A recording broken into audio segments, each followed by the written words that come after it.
started. I agree. It was a phenomenal show this morning with our dear friend Cliff Schechter. By the way, I'm fairly certain that next Monday, or perhaps Sunday night, depending on how I work it out, because it is a holiday weekend-ish, I am gonna be in some form or another doing a live show of sorts with Cliff in the general Cincinnati area. Location will be secret to protect the not so innocent, and because I will be in the neighborhood because I will be visiting family over the holidays. Also, Friday, just so you know, that'll be a big travel day, flight day for me.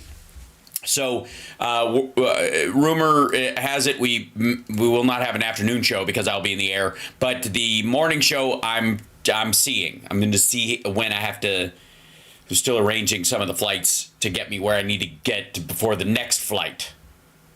It's a lot. Anyways, I will be, making up for it as best I can. We'll certainly have radio as per normal. Be doing it from my dad's house, which will be lovely and always confusing for the family because I always have to disappear down into his office for hours at a time to do stuff on the interwebs, which is always great when you're surrounded by, well-educated Kentuckians, but, with a Luddite streak still.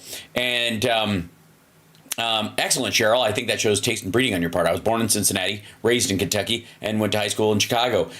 So there's a string of homes for you right there. Now, a lot to cover today, but first we must cover the chat room. Hi, guys. Welcome to the show. Share the show out. Let people know we're here. That's important. Also, apparently, I am getting the notification bell problem. I am getting the thing where I'm being downvoted by I'm guessing largely Russian forces. That would be the primary one because I have Phil on all the time. Although never underestimate the CCP. So more than likely that as well. So if you could, any way you can share the show and let people know we're here and all that kind of stuff is greatly helpful. Greatly appreciated and very helpful to the show. And also, just in general, subscribing. If you've been watching but you're not in the chat room, I get it. You don't have to be in the chat room to subscribe. I will say that. And if you are, vice versa, both would help me if you would. Anyways, have I ever ridden the Beast, Hal? Oh, you mean at Kings Island? Indeed, I have. As a matter of fact, the first year it came out. So there you go. Yeah, it's Kremlin's. I'm not gonna. The funny thing is I feel a bit of a like I'm boasting when I claim that people have, taking active measures against the show, but quite frankly, they have. So I'm kind of proud of that at the same time. If that makes sense.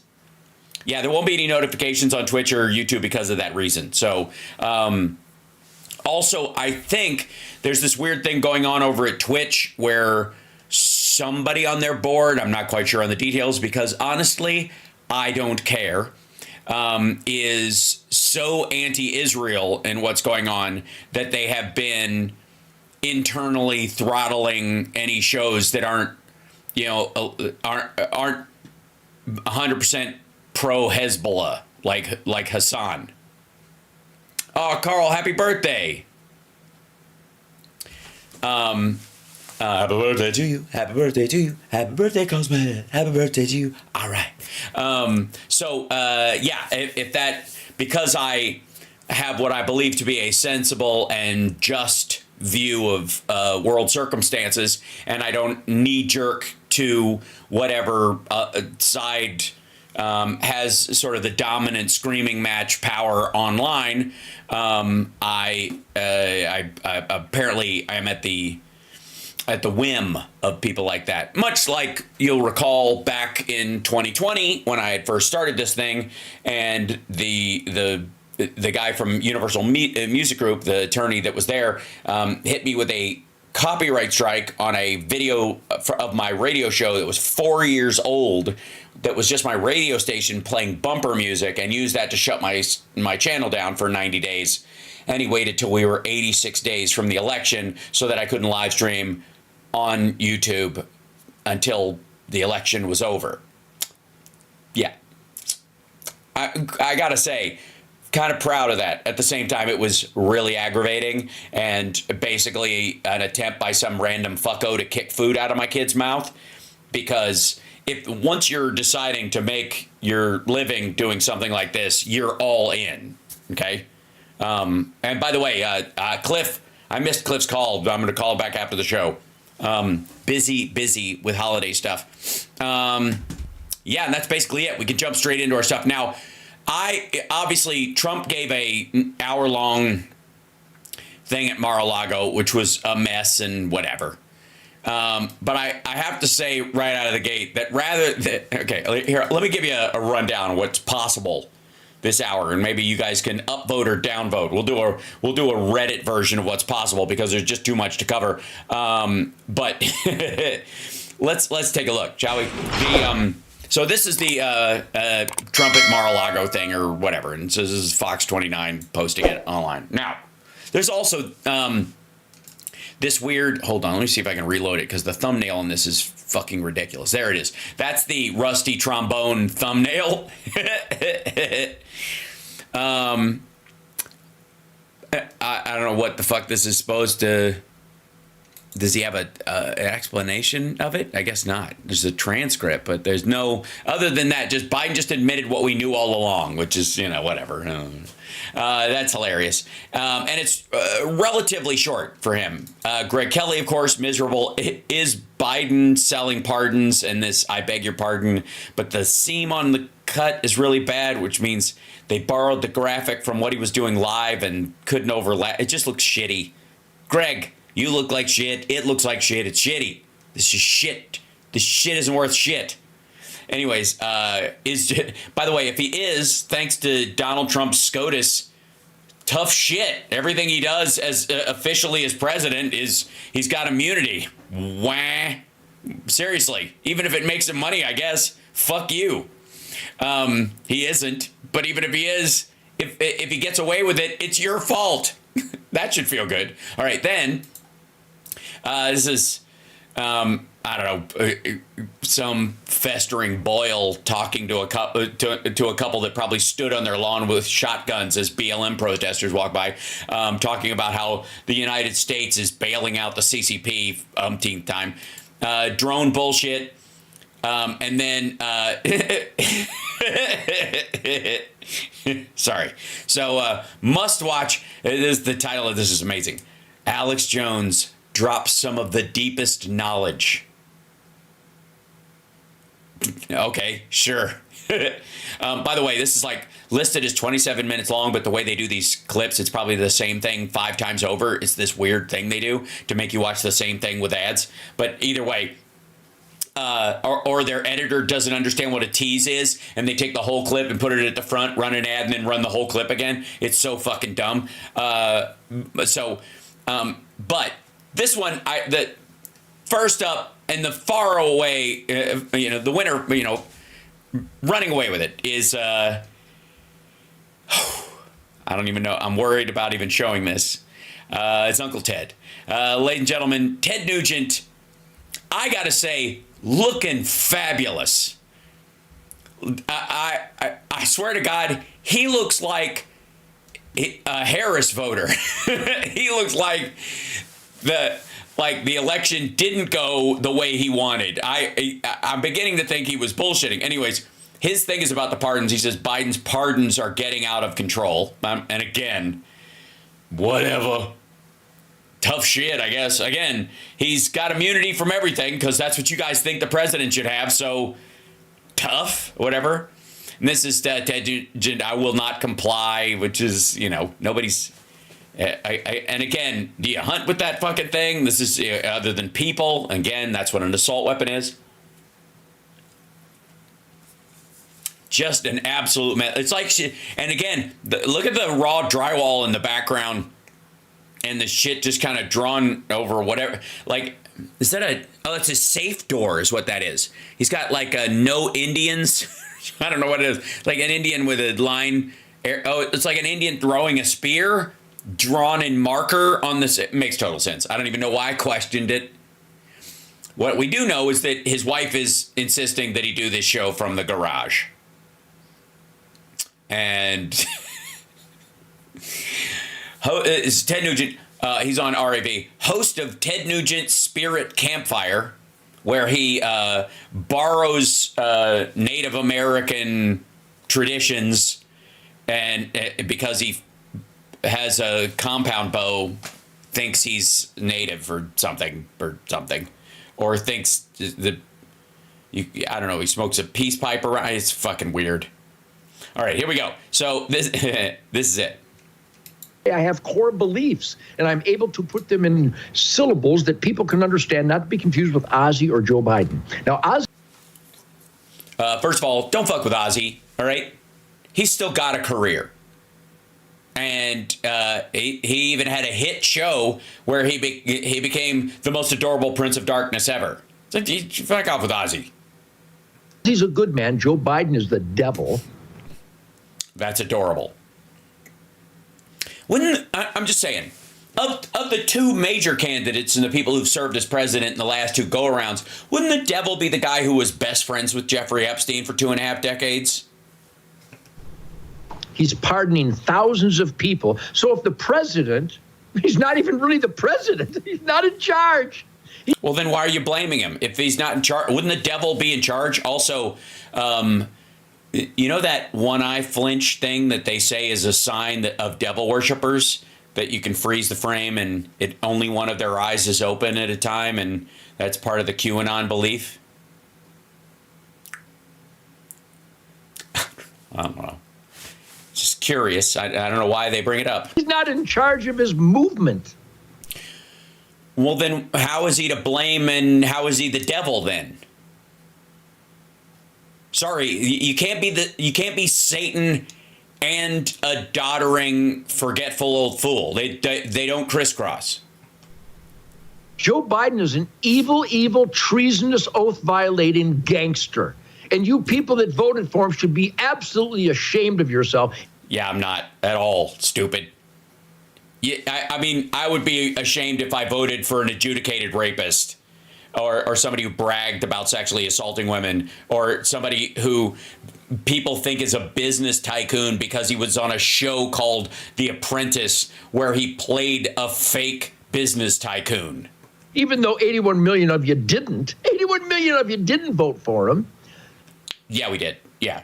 When in the same way that turnout was low this time because people didn't get their votes postmated to them, Donald Trump's votes went down too. He had a lower margin of victory in the popular vote than Hillary Clinton had, but I don't assume you consider her what she had a mandate. Maybe 60 million might have voted him because there's that many idiots in America that would vote. That's the spirit. Nothing says Nothing says you love America like calling 65 million people for Joe idiots. Biden instead of... while having a flag with like the Betsy Ross flag because the rest of the states don't fucking count. You know, like Arkansas and Kansas and Montana and Wyoming and Idaho and basically everything like east of the or west of the Ohio Valley isn't really America, including Michigan. Donald Trump, who did make America great. Did he? How? Oh, I know. He killed off a lot of old people by ignoring COVID, and he culled the herd, I see. Energy dominance. Yeah, we don't want that. Secure borders. That's against... We are planet of the cuckoo's nest, planet of the clockwork orange dope heads. You know what? I take it back. He does have a way with words, and he can articulate them far better than Ozzy.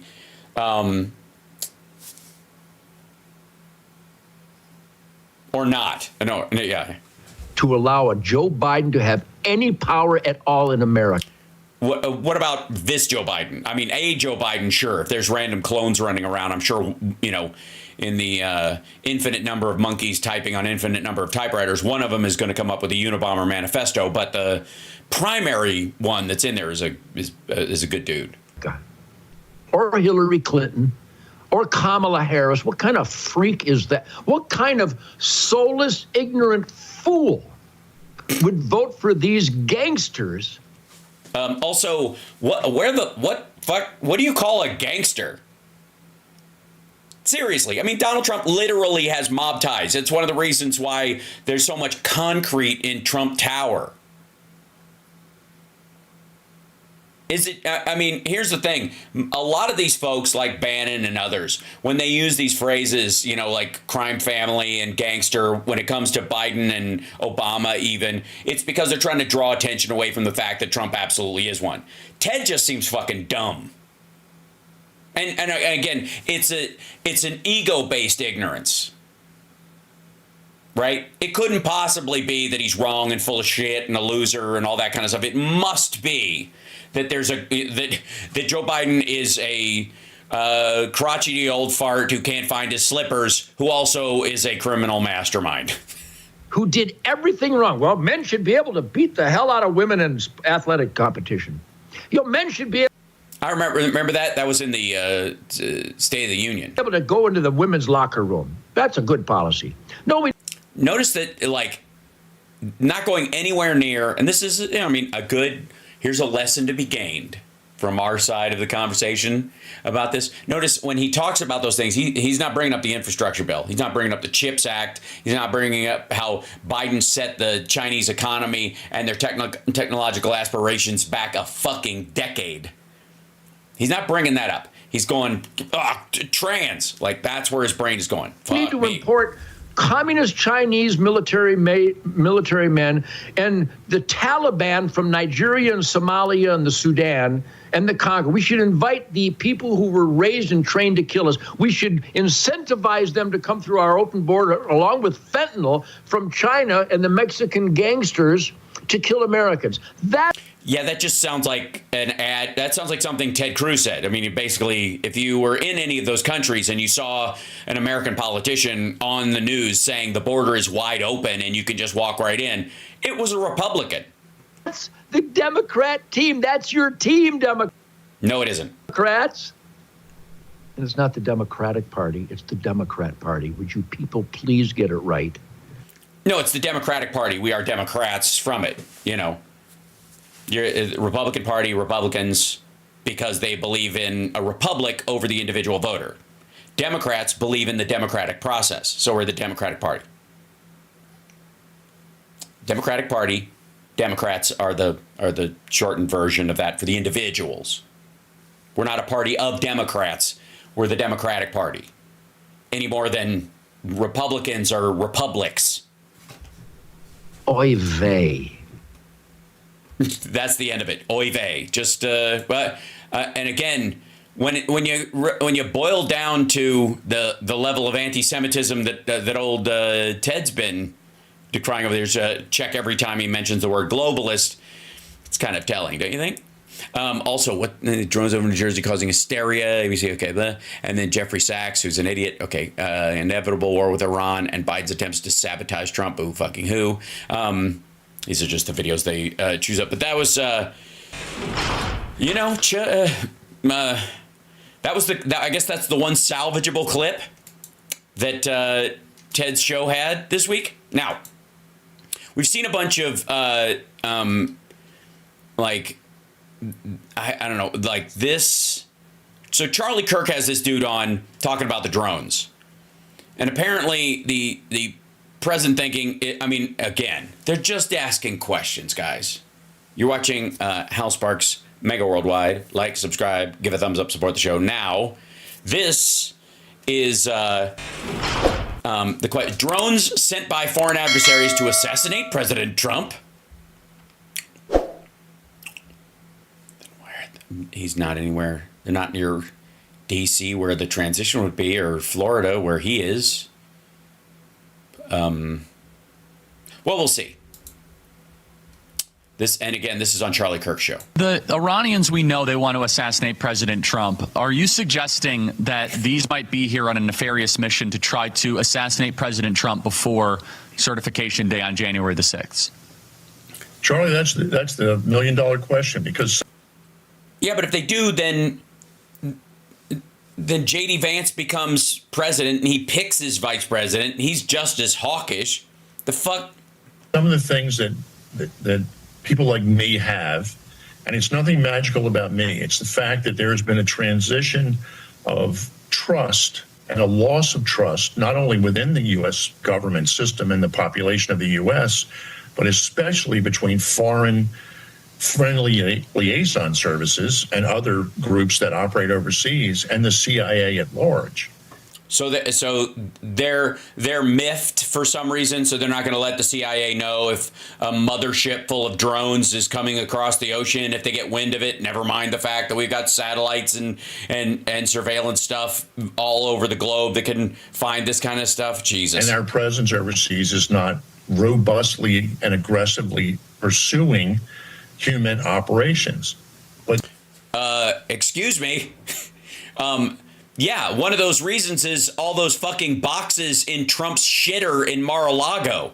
If you want to look for a reason why our allies and their spies and their intelligence organizations don't necessarily trust us or are afraid to share shit, it's because Trump's on his way back in, and on his way out the door last time, he took with him intel that pointed to where their spies were and was willy-nilly with it even when he was in office, and it got some Israeli spies killed. So if he doesn't give a fuck about Israeli spies to benefit Russia getting them killed so that, so they could back up Bashar al-Assad, for the record. They do have cloaking devices, John, on the motherships. That's probably true. If they didn't, just on that history alone, you wouldn't trust him. It has nothing to do with how Biden's been in relationship with them. There are people all over the world that remember the case officers that they met along the way and have reached out. There are also people reaching out to people like me that are good officers with reputations within the system because they trust us, and they're inside the government now, our government, explaining what they've been asked to do and what is actually going on. Which is? And there is, I believe, very solid intelligence that the Iranians have committed to people inside our system that they intend to ensure that President Trump is not there on the 20th of January.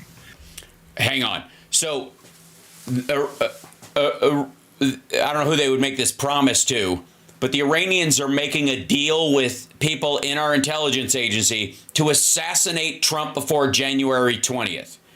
And they're giving him a heads up.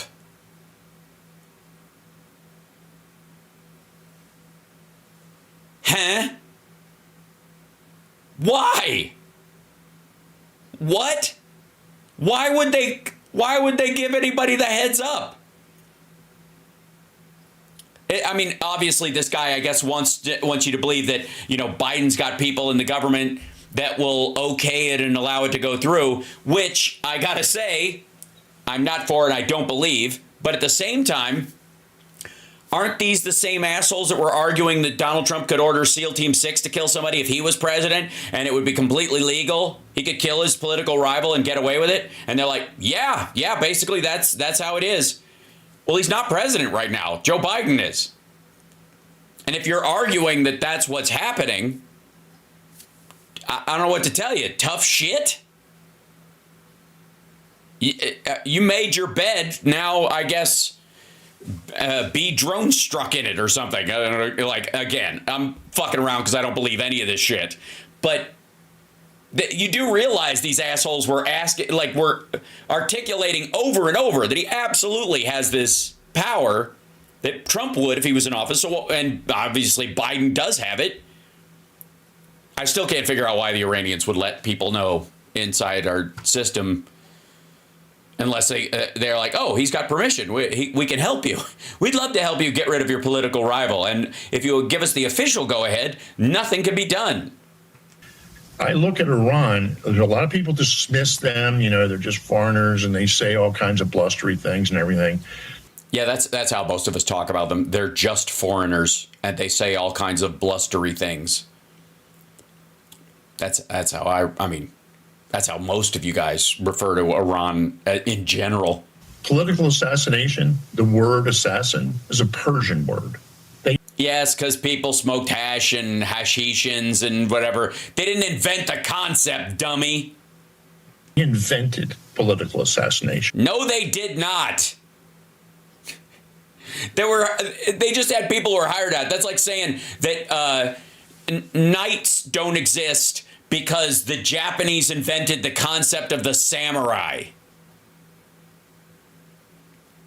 all kinds of societies had these kind of things. That was just where the name came from, dumb fuck. They invented the car bomb as a political tool. As a political tool. Before then, it was just used to, by the mob to kill their accountant or estranged wives to settle a score. As a political, shit the fuck out of here. They invented kidnapping and operational use of their people to. What are you talking about? When the fuck does this asshole think history started? 1965? All right. Oh, no one alive now was alive for the invention of kidnapping for political or financial purposes. Dummy. What the hell? Change policies. They drove us out of Lebanon with car bombs, vehicular mounted IEDs, assassination. They kidnapped the chief of station and murdered him in a most horrific way. And we left Lebanon back in the Reagan administration. Yes. Thanks, Joe Biden. They know how to. Also, why were we there in the first place?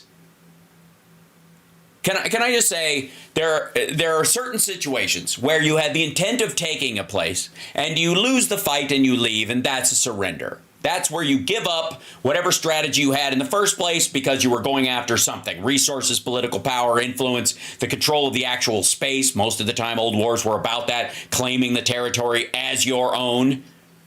And then you get your ass handed to you and you fuck off. There is also another version of a situation where you align yourself with someone, or you believe that there is a bad actor in an area and you take them on, and then you realize midway through that, holy shit, I'm being baited onto this battlefield by another adversary who wants me to not fight over here. So they're keeping me busy over here. Or this was stupid adventurism on my part. Let's just call it a fucking day and pack up and split, which is basically the history of Afghanistan. This whole, it's the graveyard of empires horseshit is nonsense. There's just no reason to keep it.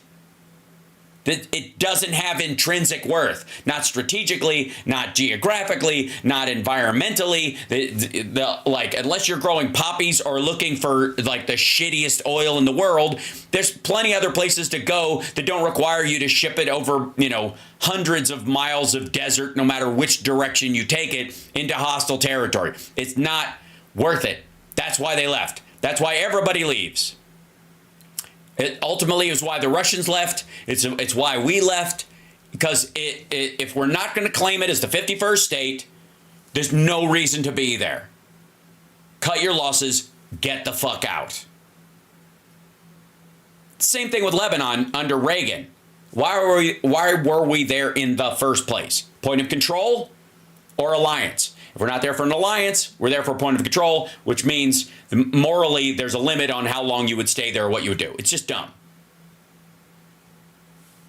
Also, so this plot has been going on also, they've been planning to kill fucking Trump, when he took office the second time. Do this. They since the mid-'80s. Assassinated Hariri in one of the most complicated operational things I've ever seen done that required 2 years of link analysis to unravel what they actually did to vector a truck bomb into an up-armored Mercedes limo that was in a group of 9 identical limos, yet they vectored the truck bomb against Hariri's car at the right time in the right place and killed the president of Lebanon in a massive explosion.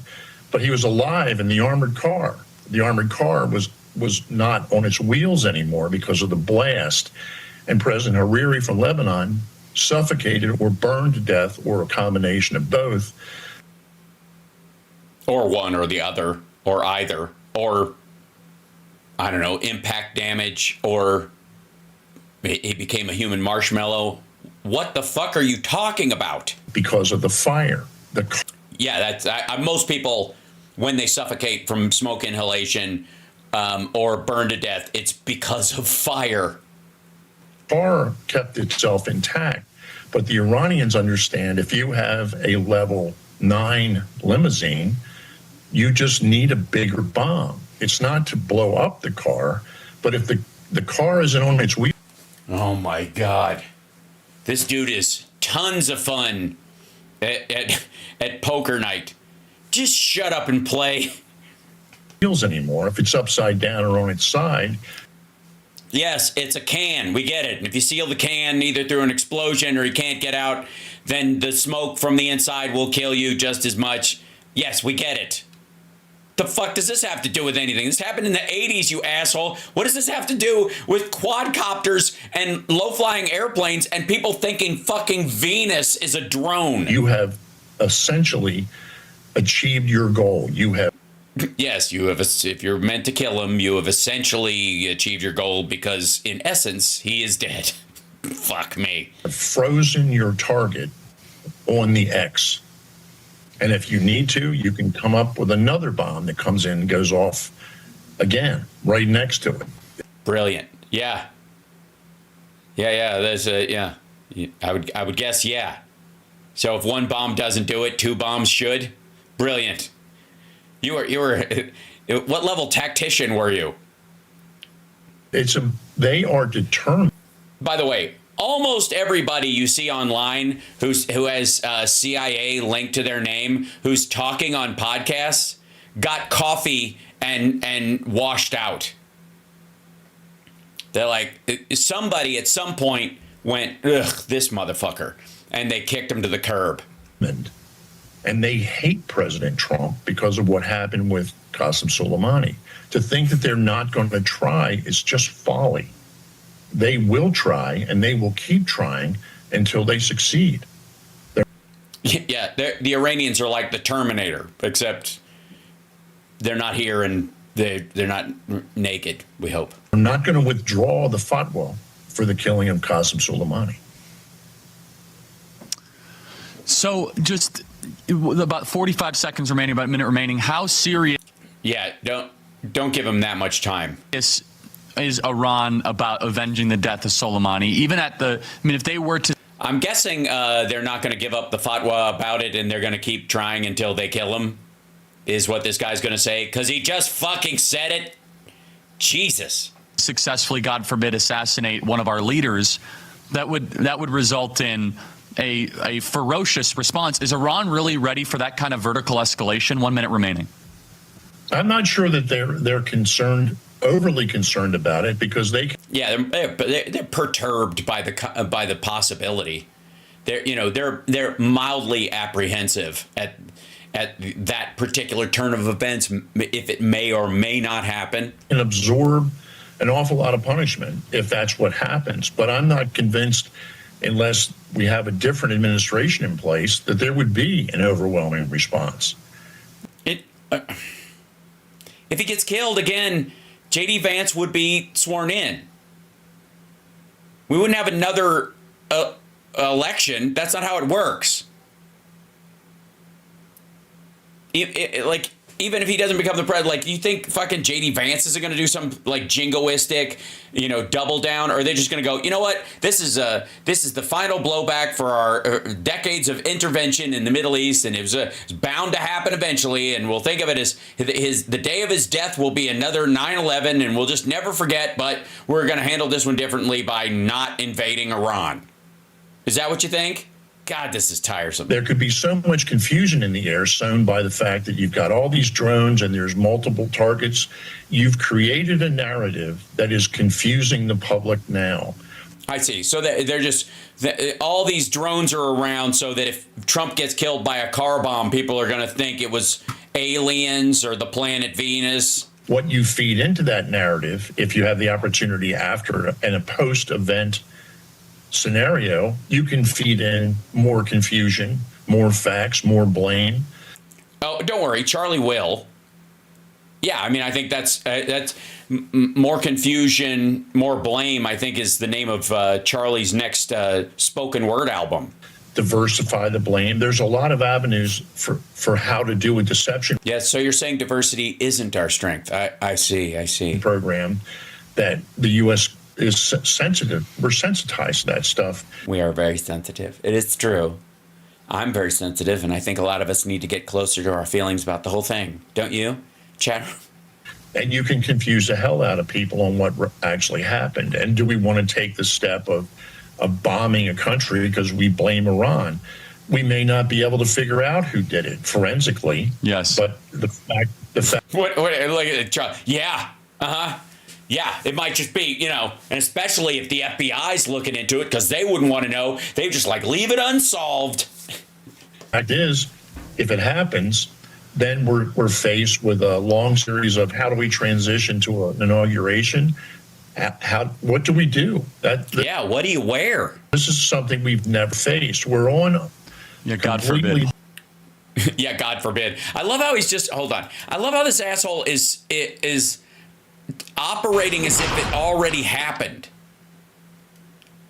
Listen to how he's talking about it. You want to talk about obfuscating and creating confusion and all that kind of shit. He's talking about it like it occurred. And he's like, what are we going to do now?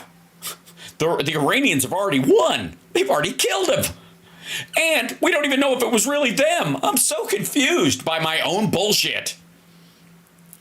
Again, ladies and gentlemen, I think the valuable lesson from that clip is worry is weaponized imagination. Someone taking your imagination and using it against you to make you concerned about shit that hasn't happened or won't happen.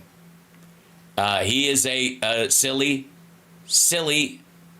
person. And again, you can tell that beyond these assholes not being able to take no for an answer because they have a real problem with understanding the concept of consent, they also can't take yes for an answer, and they are the sorest winners you will ever see. And that's Trump's biggest, I think, the ballast, the anchor, the albatross that hangs around his neck all the time is that he doesn't even believe he won even when he did. He always feels like a loser, and that's never going to go away. Speaking of losers, by the way, hit the like if you would. Share the show on Blue Sky if you would. I'm on Blue Sky at houseparks.com. I don't know what he's looking at either.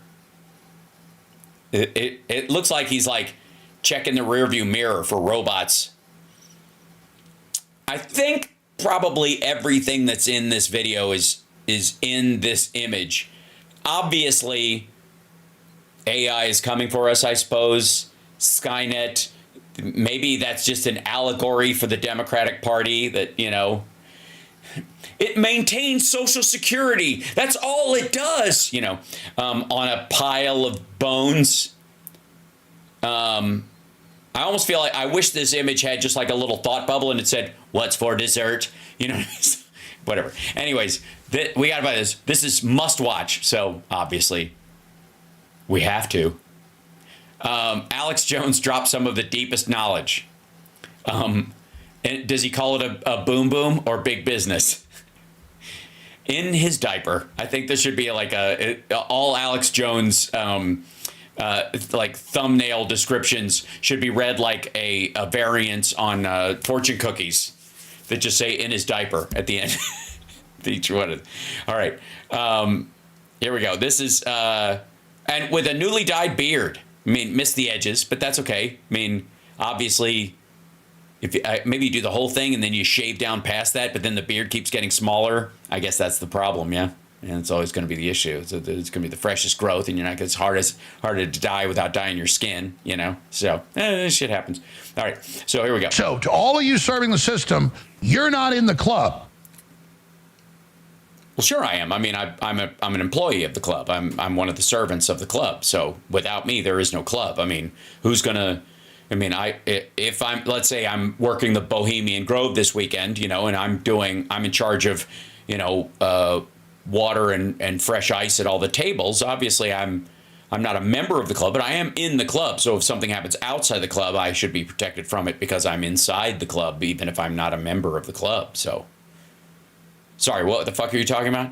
If you know all this information and then you get on board with them and you show you could understand it all and that you're in with it, yeah, they'll kind of buy you off by claiming you're in their club, that they're going to get rid of you next phase as well. Sorry, which phase are we in? Because you seem to be in your emo jock testosterone replacement phase. I mean, just from a Machiavellian position, this is dumb to make a deal with a bunch of psychotic killers.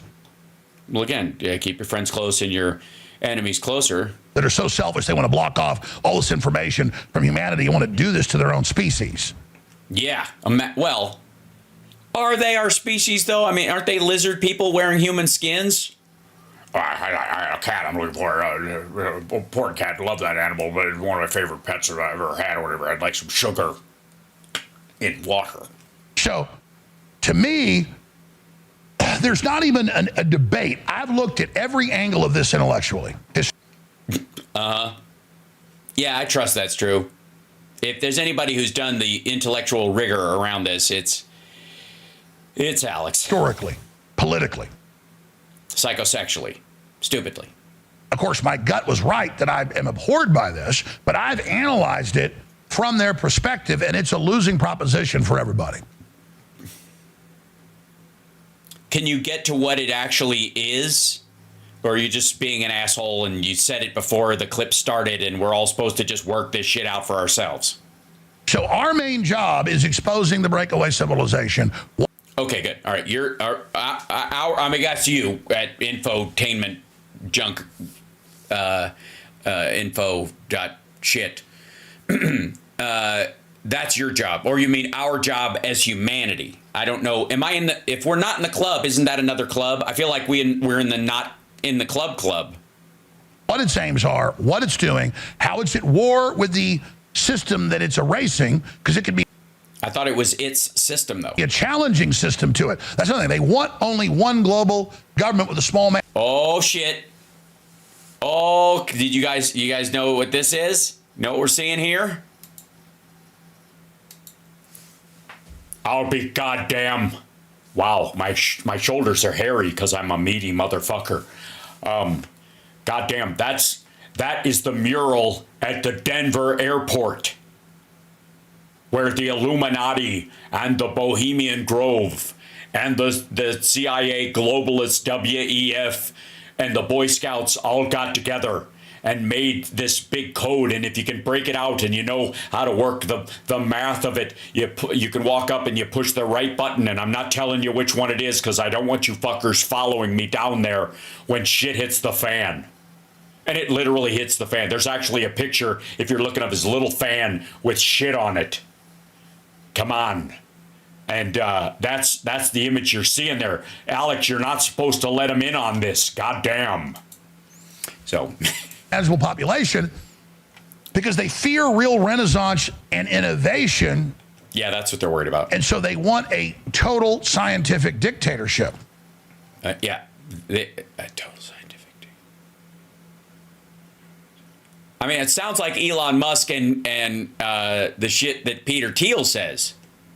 So you can say, well, why they want to kill us all? Well, they're selfish. Well, I mean, should I tell them?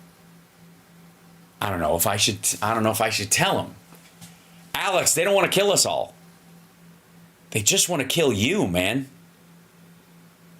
I mean, I understand how you might take this personally, but they're not interested in wiping out everybody. Just the sort of the tiresome, crotchety bores like yourself. You're beyond expendable. You're an irritant.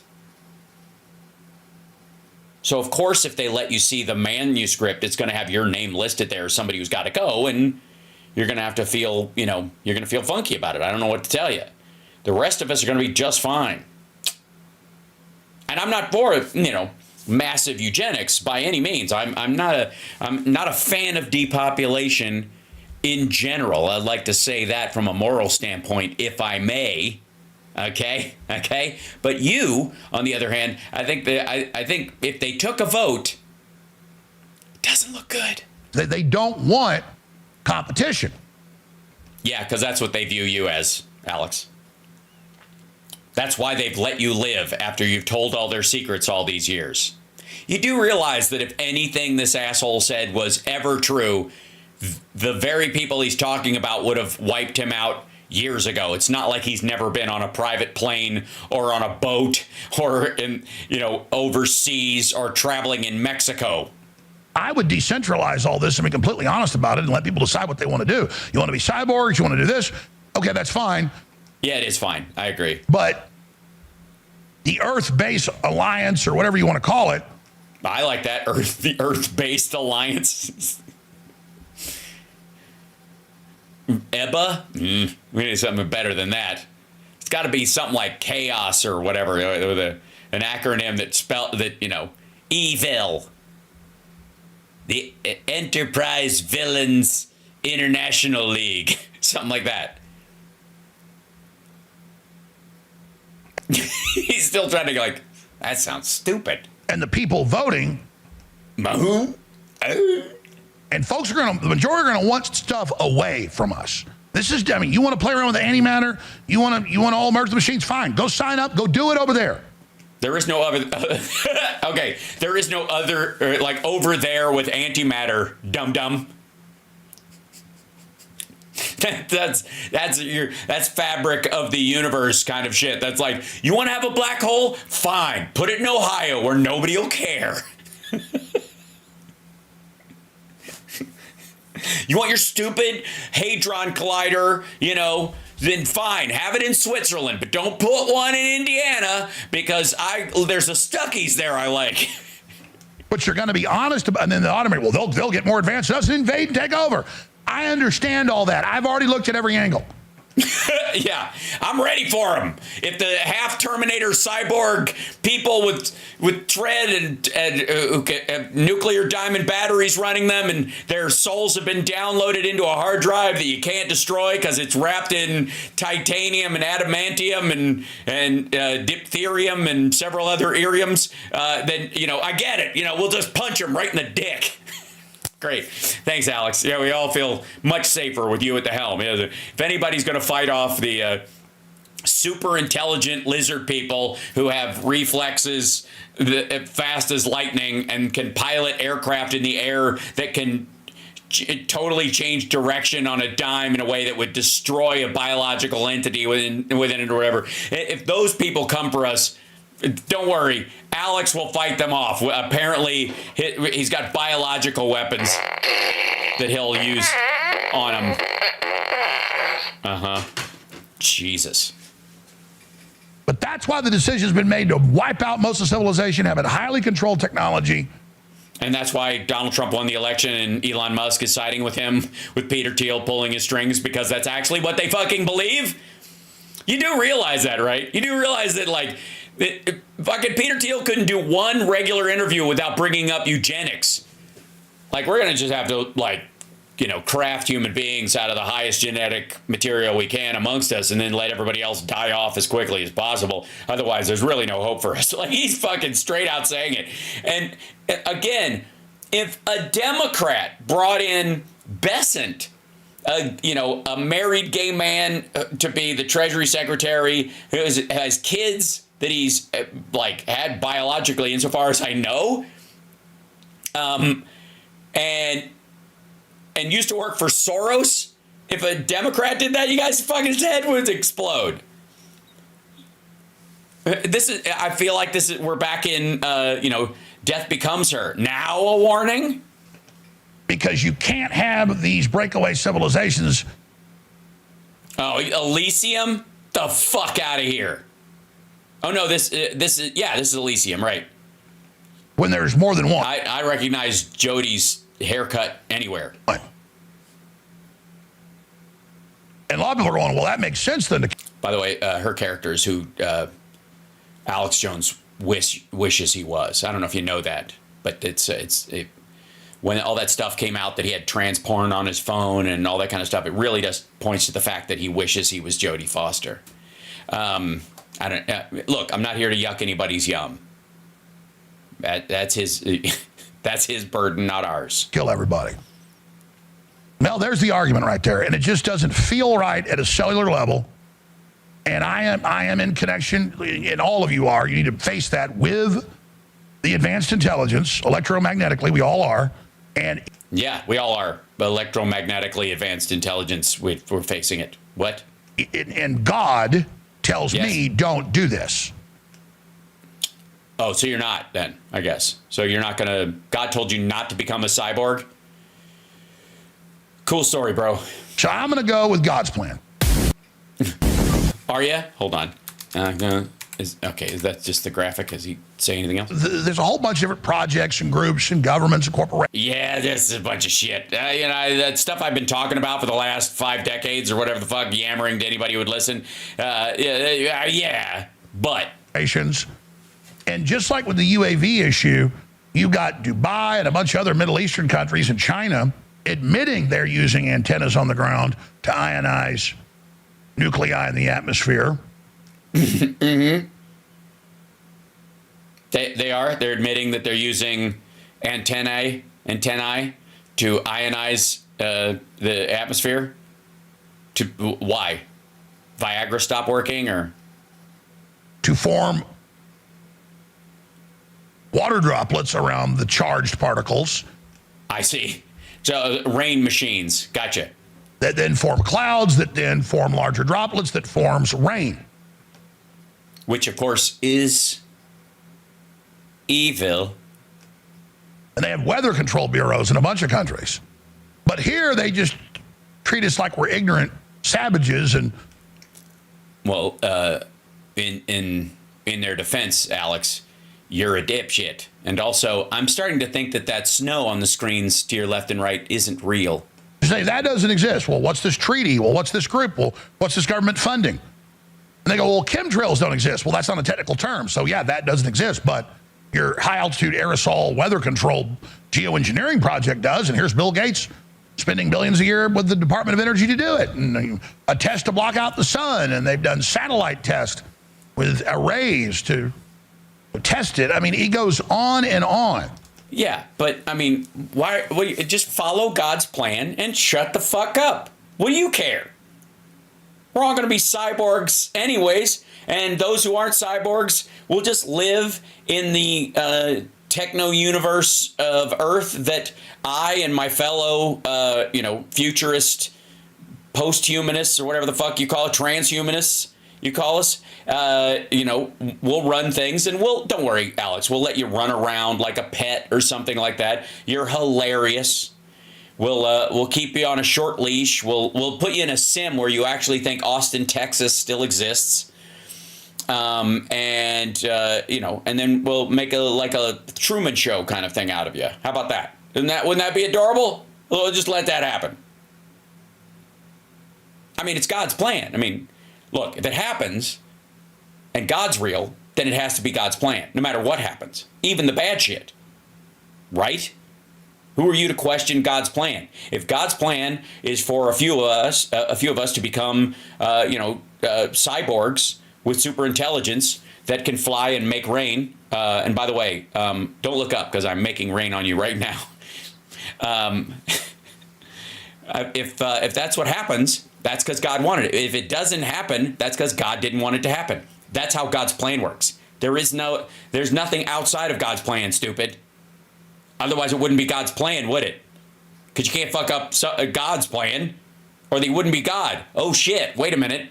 Maybe you're following the Dark Lord, because his plan can get fucked up. Oh, now we get to you're a devil worshiper. I don't know why it took me this long to figure it out.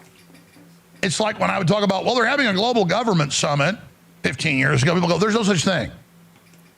Yeah, there isn't. That have New York Times articles. Jones is crazy, claims there's a thing called globalists, there's a thing called Bilderberg, and then meanwhile, they were having...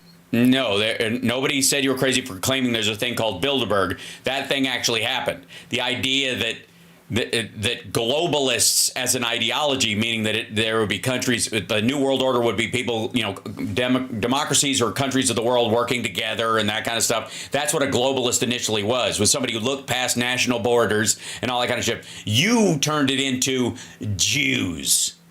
That's the problem everybody has. Conferences at the WEF decades ago, the Global Governance Policy Forum. And, they had another one last year that Elon Musk was at. Weird, he was? Huh. It's funny. Really? He was bringing it up? What was the topic? Depopulation through social media? Is it possible, and how quickly? And, told them that their tyranny was coming down. Yeah, that's what he told you. He told them? He just showed up to say that their tyranny is coming down, and then he left there with $30 billion. So it's on the internet. Millions are watching. The world leaders are there talking about their global government and cashless society and how they're going to cut the carbon and make you live in your house most of the time, and your cell phone will tell you when you can leave, and Yeah, remember all that? robots will take over everything, and the future's not human. And I'm like, wow, they're planning this horrible anti-human future. And Yeah, this all sounds like shit. What are you talking about? This is Elon Musk. Dumb fuck. This is what Elon Musk talks about. Jesus Christ. He's going to replace all physical labor with robots. Stupid. it's on television, It's on X. but separately it doesn't exist.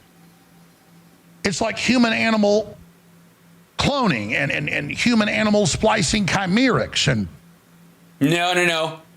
You don't get to walk that shit back where they test they're trying to see if you can grow a human kidney in a pig so you could use pigs as a way of farming organs. This is before we realized we could 3D print them and stuff. That was initially like, oh God, we don't have enough kidneys and we're not going to steal them from people. So how can we make them? And some scientists going, well, technically speaking, we share a lot of tissue with pigs. And if you grew it in there, this might be a possible way to do it. So they tested it. You can't just turn that into chimeras or human animal hybrids and walk it back to, we've tested almost everything.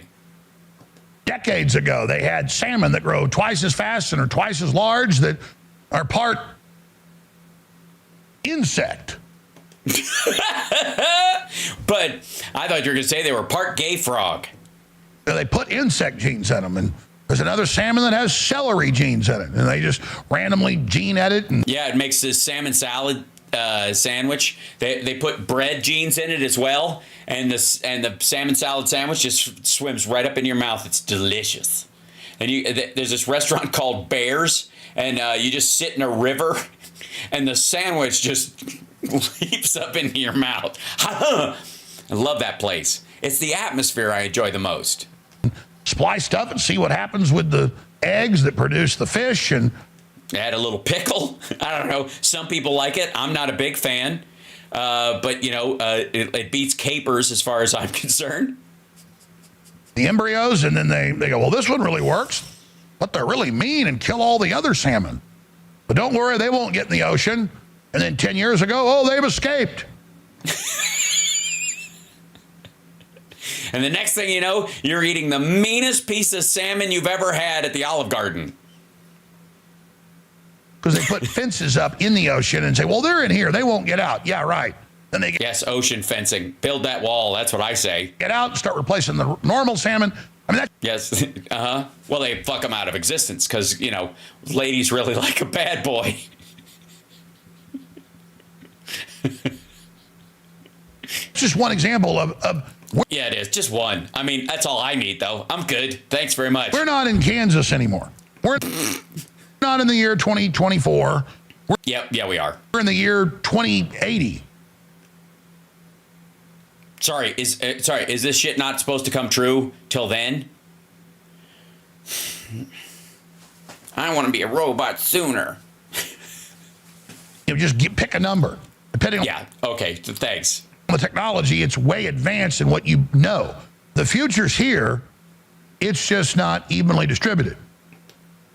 Yeah, I agree. I think you can go back in time, 20, 30 years simply by getting on the wrong Greyhound bus. So we have giant weather control, terraforming, geoengineering projects, corporate governmental going on. Yeah, in China and Saudi Arabia, who used to be the bad guys, but somehow you need to suck their dick. I don't get it. It's all hiding in plain view. This outgoing Okay, then it's not hiding. CIA director 9 years ago got up and did a whole 2-hour press conference on, we can control the weather, but we don't want the public to know because they'll get upset and they'll file lawsuits. Plus other governments will, get on our ass about it, but it's very promising. Yeah, that's what he was saying. They'll get on her ass about it. And you're like, but you're on C-SPAN at the CFR saying that. Yeah, it's weird. You're at the Council of Foreign Relations giving a speech, and you're the outgoing CIA guy. So how do I know you're not just saying this to fuck with? Maybe you can't do it, and this is a double bluff. I don't know what to believe. Shit. I'm going to go with it's true and not true at the same time. And I'm not going to worry about it because God's plan. Well, they know that a small enough number will watch that, and they'll say, oh, that doesn't exist, while they announce it exists. Brilliant. It's so keenly smart. I don't know how any of us could ever escape it. And how could anyone think this guy is anything but a perfect source of truth? So how dare we doubt him? I'm almost ashamed to call this show infotainmentwars.com. Don't bother with the documents. We got everything memorized. there's a psychological process to that. It's called lunacy. And that would take hours to get into, but Yeah. I don't need to. I've got other shit to do. It's a lot. I think really just any day now. it's beyond gaslighting. Is that your other show? It's Crime Stop. It's Double Think. That's in 1984. Crime Stop. It's Crime Stop? All right. Where you know two men can't have a baby. You know there's X and Y chromosomes. I mean, these professors of biology know that. They just get promoted, like Neil deGrasse Tyson, if they just keep saying a woman is as strong as a man, pound for pound. That's an... I don't know that he said that. I think he can say some are, because it depends on the man. But in general, there are biological differences between people. That's not the concern here. absolute lie on its face. Right, absolutely. Most women are much stronger than Alex Jones in every sense of the word. Morally, physically, intellectually, psychosexually. Totally studied in real science, but... Yeah, totally. Guys, it's totally studied in real science, okay? They're in the science of mind control and have authority figures telling you there's no weather control. There's no X and Y chromosomes, as Christ, as Yeah, it's in the Bible. X and Y chromosomes. It's in Matthew. I've read it. Yeah, I know what you're talking about. Bill Nye and them have been running around saying. You're like, that is really insulting, but Wait a minute. Did you just call Bill Nye Christ? it's training the public to accept nonsense and And that's my job. it's making everything a joke. And again, I feel like you're going to sue them for intellectual property theft. It's jamming real discussion. It's poisoning, pooping in the punch bowl. It's poisoning pooping in the punch bowl? I don't know. I would think pooping in the punch bowl is poison to begin with. And Jeffrey's a bit spent. He's a bit bent. He's a bit spun, I think is the British phrase. And then you reward the general public in the whole social credit score system that's already here. Yeah, it's already here. I mean, you can't go outside without your phone telling you it's okay. I know. Yeah. I have that app. Don't you have that app? If you don't have that app, don't go outside. The Jewish space laser will blow you right out of your car seat. With monetary success, if they go against their own interest and believe a lie. So Crime Stop or Double Think is, for the last year and a half, Big Brother, the head of the Communist Party of the UK, in that fictional book before he died, he said was his projection of what England would be like by 1984 if it continued on the path it was on. Which it wasn't. And he would know. And it didn't. He was the #1 propagandist for the British government in World War II at the BBC, creating the propaganda. And then he found out about their real plan to not beat Hitler, but just get him out of the way to make something even worse. Yeah, that was the goal. Yeah, Churchill's whole thing was like, what could be worse than killing all the Jews, anybody who's physically challenged, mentally retarded, which was the term at the time, gay or whatever. Like, I say, oh boy, I like what Hitler's doing in that area. Yeah, yes, what? I like the idea. I like, swinging his step as well, But I believe we can go further. Yes. Well, I'd like to do, if I could, something worse. I mean, what he's doing is pretty bad. but it could be worse. And that's up to us. All right? He wrote about this before he died, nonfiction. Look it up, his essays.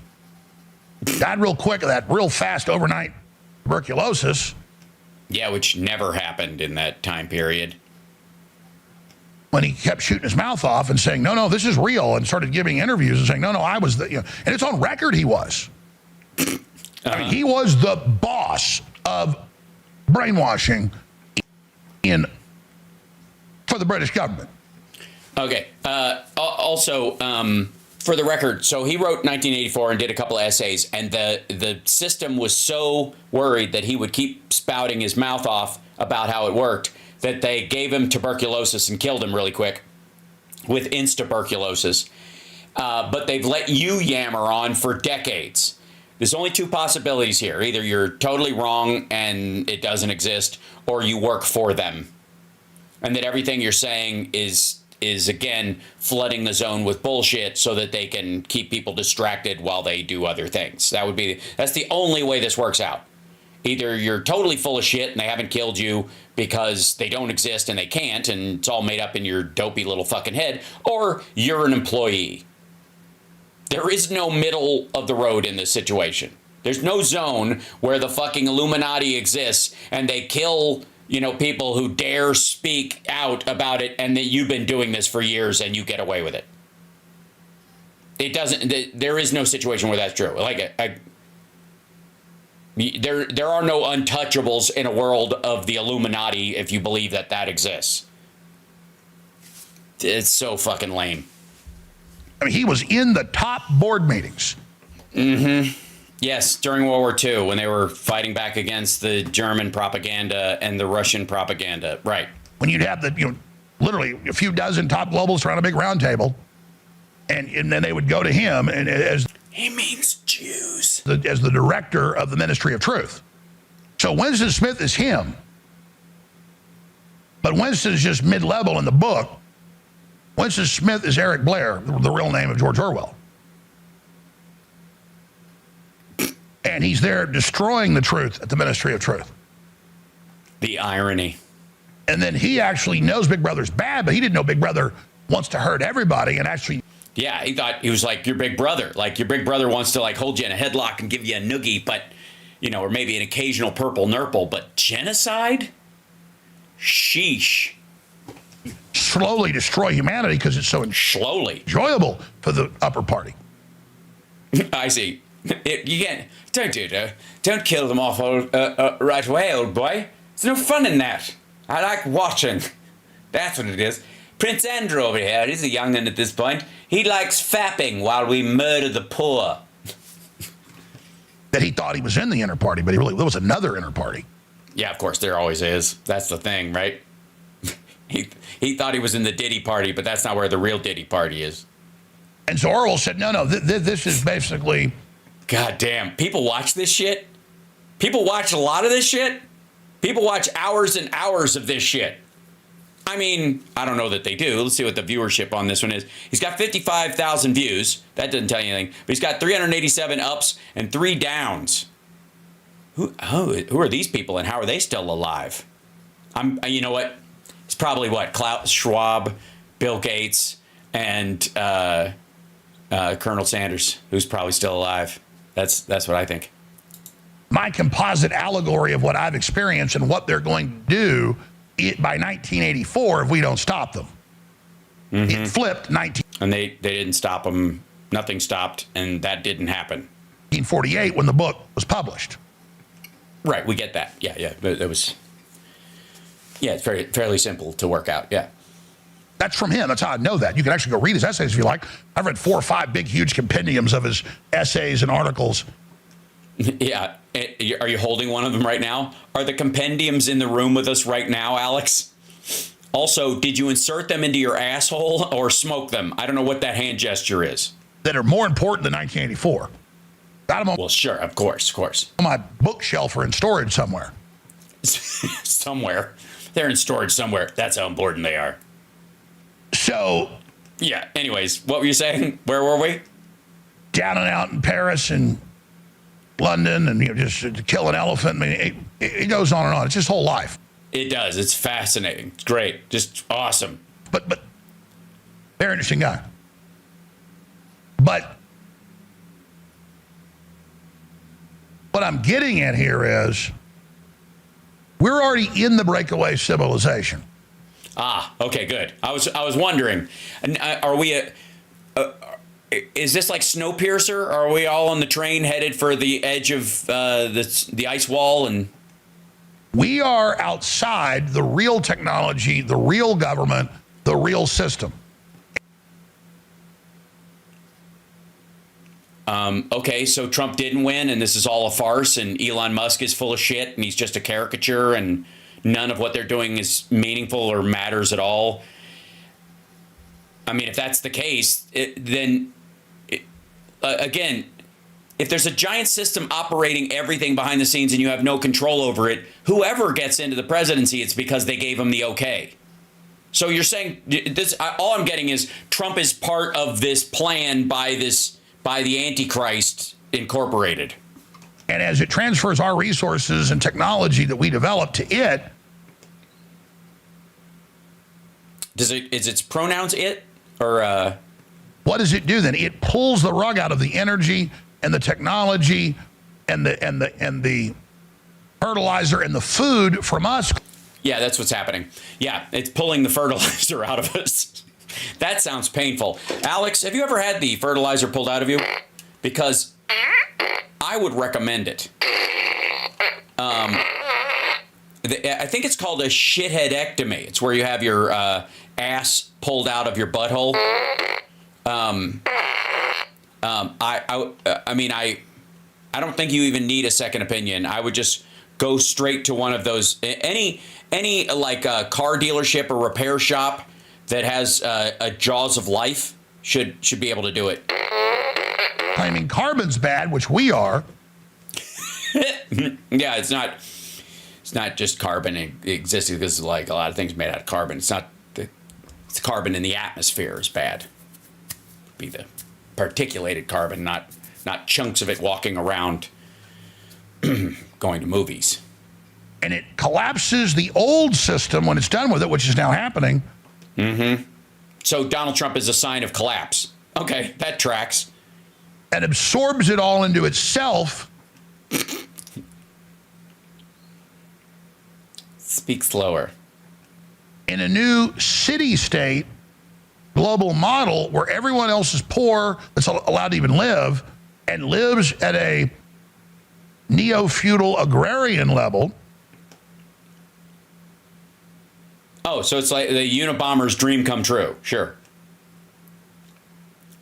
Then you'll have in every little town a small technology office where with a cage with 2 rats in it. Behave properly and do what they say. You'll be able to have a little bit of access to it as the outer party members. Everybody else will have no access to it, be kept in total superstitious ignorance. And then you'll have the main city-state command bases. I mean, they wrote about this 100 years ago. Mm-hmm. Bertrand Russell, H.G. Wells, in their nonfiction political books. Yeah, because democracy was even newer than it is now on the planet, and a bunch of like governments were trying to wipe it out. And these were cautionary tales because there were fellow travelers in their own societies were like, I don't know, maybe Hitler's not so bad. And so they were worried that those ideas would take flight, or I don't know, maybe Stalin's not so bad. And they would write books specifically going, well, if you think that, here's what'll happen if you allow that to take over. And then they would teach it in schools. That's why everybody knows it. And so that's why he can't draw from anything but fucking 3 goddamn books. They were Fabian socialist, total elite controllers. They're other members of their party. You know, there's film footage of them in the 20s and 30s and 40s when they first brought in audio saying, every year you'll be brought in and studied and tested by the party. And if you're not up to our standards, you will be executed. Yeah, and that happened. Remember when that happened?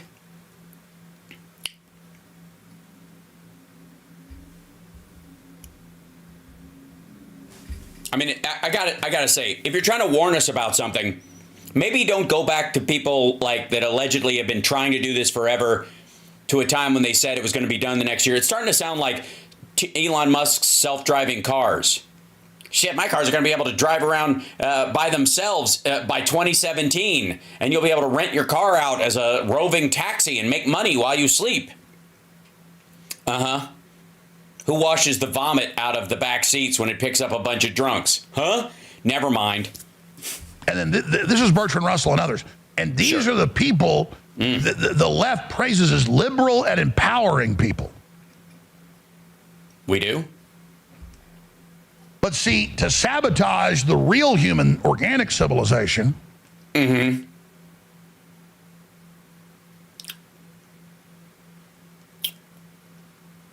you do realize your entire studio is basically automated.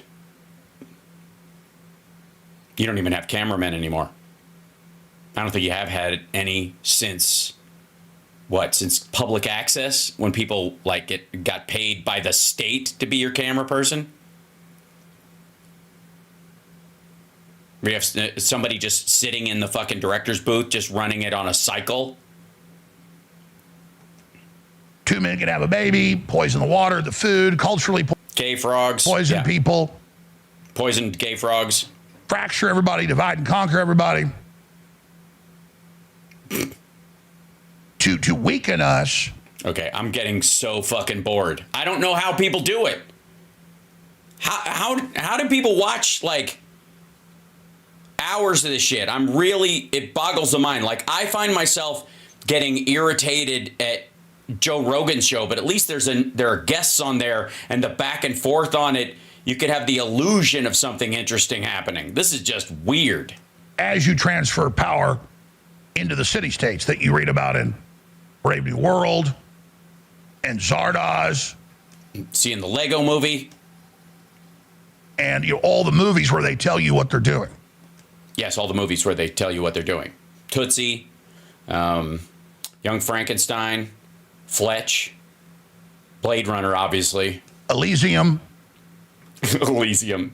Oh, fuck you.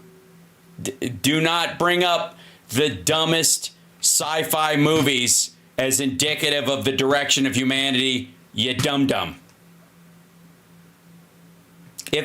Real quick, if you can make robots that can police humans, that can talk, logically move stuff, can fire guns and push people around, you can make minors as well. Why don't you? Why would you bother making humans if you wouldn't even need them? You just let them die. You just make the robots to do the mining in the first place. You wouldn't force the humans to mine. Stupid. And if you had this system that could heal everybody and the ability to have this giant ship floating around the earth, then you can make deep space ships and send people all over the universe. So just keep making them, and the robots would make the ships, and the people would leave on the ships, and then you wouldn't have to kill anybody, and all the materials you needed at each place would be mined and created by robots and that kind of stuff, and all the thinking and moral choices would be made by organic humans in a direction, but all the robots would do the dangerous work, and the fun or interesting work or the hobbyish work, humans would do it one-to-one. Why would you fucking, why? Hunger Games. And then they say in their main line, CFR, Trilateral Commission, WEF plans, that they're going to get global control, collapse all the nation states, create neo-feudalism, and then... And they need Donald Trump to do it. Pick command bases, generally only 1 or 2 per region, that will be the high-tech centers. And those themselves will be their own prisons, but where the people they choose are allowed to come into it. And those people who are smart enough to work in the regional command centers running everything will willingly go into these things because it beats the shit out of living a feudal agrarian life in an area where there's no fertilizer. Motherfucker. Everybody else has to pay huge amounts of money to get into it. Which they don't have, so shit. So most people can't even get into it. That will Sure, of course not, because there's no money anymore. We live a cashless society. Keep up. Includes you. And the places they're setting up are Kauai, Hawaii, Sweet. Love that place. Austin, Texas. Oh, really? So you already lived there? Obviously, London. Obviously. Obviously, Tel Aviv. Also, why Austin? Austin, Texas? What the fuck? You think that's going to be an Illuminati point just because you live there, you egomaniacal prick? Rome. Well, yeah, I mean, it's got to be Rome. I mean, honestly. Keep thinking. Vancouver? No. Toledo? Probably not. Amsterdam? You betcha. Berlin. Yeah, well, yeah, I'm going to try that again. Brussels. Just for the sprouts. But then they have sub bases What's left of Portland? Hashtag rip Portland. also off the middle of nowhere. Right. Sure. Arkansas, someplace in Wyoming. We're going to do everything, I'm going to do everything to make sure that they set something up in Wyoming.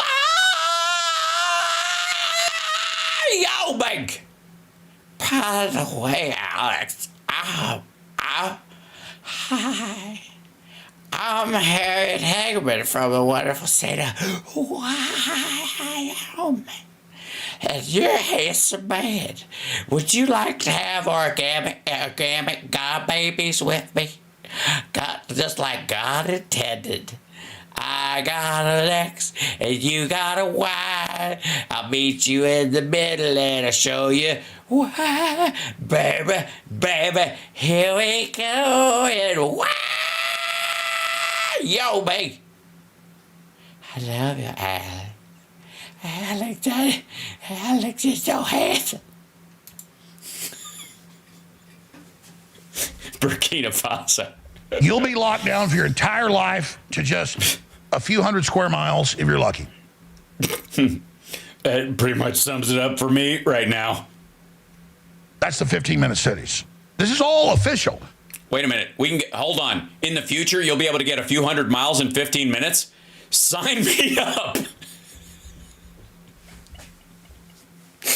Hang on. Wait a second. These 15-minute cities, what are they going to, I guess they're all going to have maglev trains, and that's amazing. Super. And I've been reading about it for decades and decades. And you're still alive, so it must be bullshit. Imagine reading globalist books that are published and written by world leaders. That you say if people found out about it, they'd get killed, and yet here you are. But not for general consumption. Sure. And of course, I started reading this stuff when I was like 10. My parents had the same books, and I'm like, this is way better than the comic books I'm reading. Wait, why do your parents? Oh, so your parents were part of the Illuminati. Okay, that makes sense. That's why you work for them. I get it. So you're their disinfo. You were raised in the Bohemian Grove Society to be a disinformation specialist and stuff, and they were like, he's stupid enough. And then as I got older, I went to the library and got the more books and their statements, and I would see quotes in reports in books exposing him, and I would say, I want to see if David Rockefeller really said in 1976 in the New York Times, I want communism, Mao Zedong's the best, we need to take over America and collapse everything to rebuild the communist dream. So I went and read the article on the microfiche, the microfilm at the library. Yeah, it was microfiche. Microfilm is the thing you have to smuggle in your butt to get out of a foreign country if you're a spy. And a bunch of other, I mean, go the whole list, and the librarians at UT, they had the best one. Yeah, they have the best librarians. When you go to UT, no, you're 16-year-old. Well, what do you want this stuff? Well, let us help you. Yeah, 16-year-old come into this little back room, little boy. We've got more stuff. Can you come back next week? It's called the stacks, and this is just a small part. We've got huge. Yeah, that's what they did. That's exactly how it happened. Would they give you a robe too? Huge warehouses. You want more? Yeah. Well, sure. We'll bring that to you. We don't really ever see anybody want anything here. Well, it is a library in Texas, so I can see why that's probably true. Everybody just goes against the cheat sheet books to act like that. I mean, literally. So. Yeah, fucking Texas, right? Just a bunch of dumbasses. Everybody around you, where you grew up, everybody you went to school with, your parents' friends, all the adults, they're just dumbasses, aren't they, Alex? isn't it fascinating to learn about this whole breakaway civilization? That you just made up in your fucking head? That's now very mature. Well. And advanced, and is now collapsing everything else that you and I live in. From a China Traveler by David Rockefeller, 1973. Yeah, that's the article. So you're back. All right. Well, now you've done it. God damn it. Now I gotta. Obviously, I'm going to be put on some sort of Illuminati globalist lizard people hit list after this. So I just want to say I love you to my family and to all you guys. And if I'm disappeared, obviously, this is a point of concern. Okay. From a China Traveler, Rockefeller. You would think they would expunge this stuff from the internet, but no. There's a thing, and then we go into here and do, hit it, baby. Come on now, do the thing. Come on, everybody, do the thing. Shit, why do I have to? I don't want to have to look up. I don't want to have to sign in on this, you fucking tit. Hold on, grab this copy link. I've got to put it on a whole new browser. Pitiful. Okay, here we go. One thing, put it in a new tab. Here we go. I gotta find it now. Now we're stuck with it. Let's go. Here is the From a China Traveler. See this review on Time Machine about this article. Occasionally given 6 minutes of the Chase Group were able to see experience and have visited China, something equivalent. Try to see New York City in less than half, and one is impressed. This is the thing. One is impressed immediately by the sense of national harmony from the loud patriotic music at the border onward. There's very real and pervasive dedication to Chairman Mao and Mao's principles. Whatever the price of the Chinese Revolution has obviously succeeded not only in producing more efficient, dedicated administration, but also fostering a high morale and community of purpose. General economic social progress is no less impressive. Only 25 years ago, starvation and abject poverty are said to have been more the rule than the exception. In China today, almost everyone seems to enjoy adequate, if Spartan, food, clothing, housing. Streets and homes are spotlessly clean, and medical care greatly improved. Everywhere you went, crime, drug addiction, prostitution, and venereal disease have been virtually eliminated.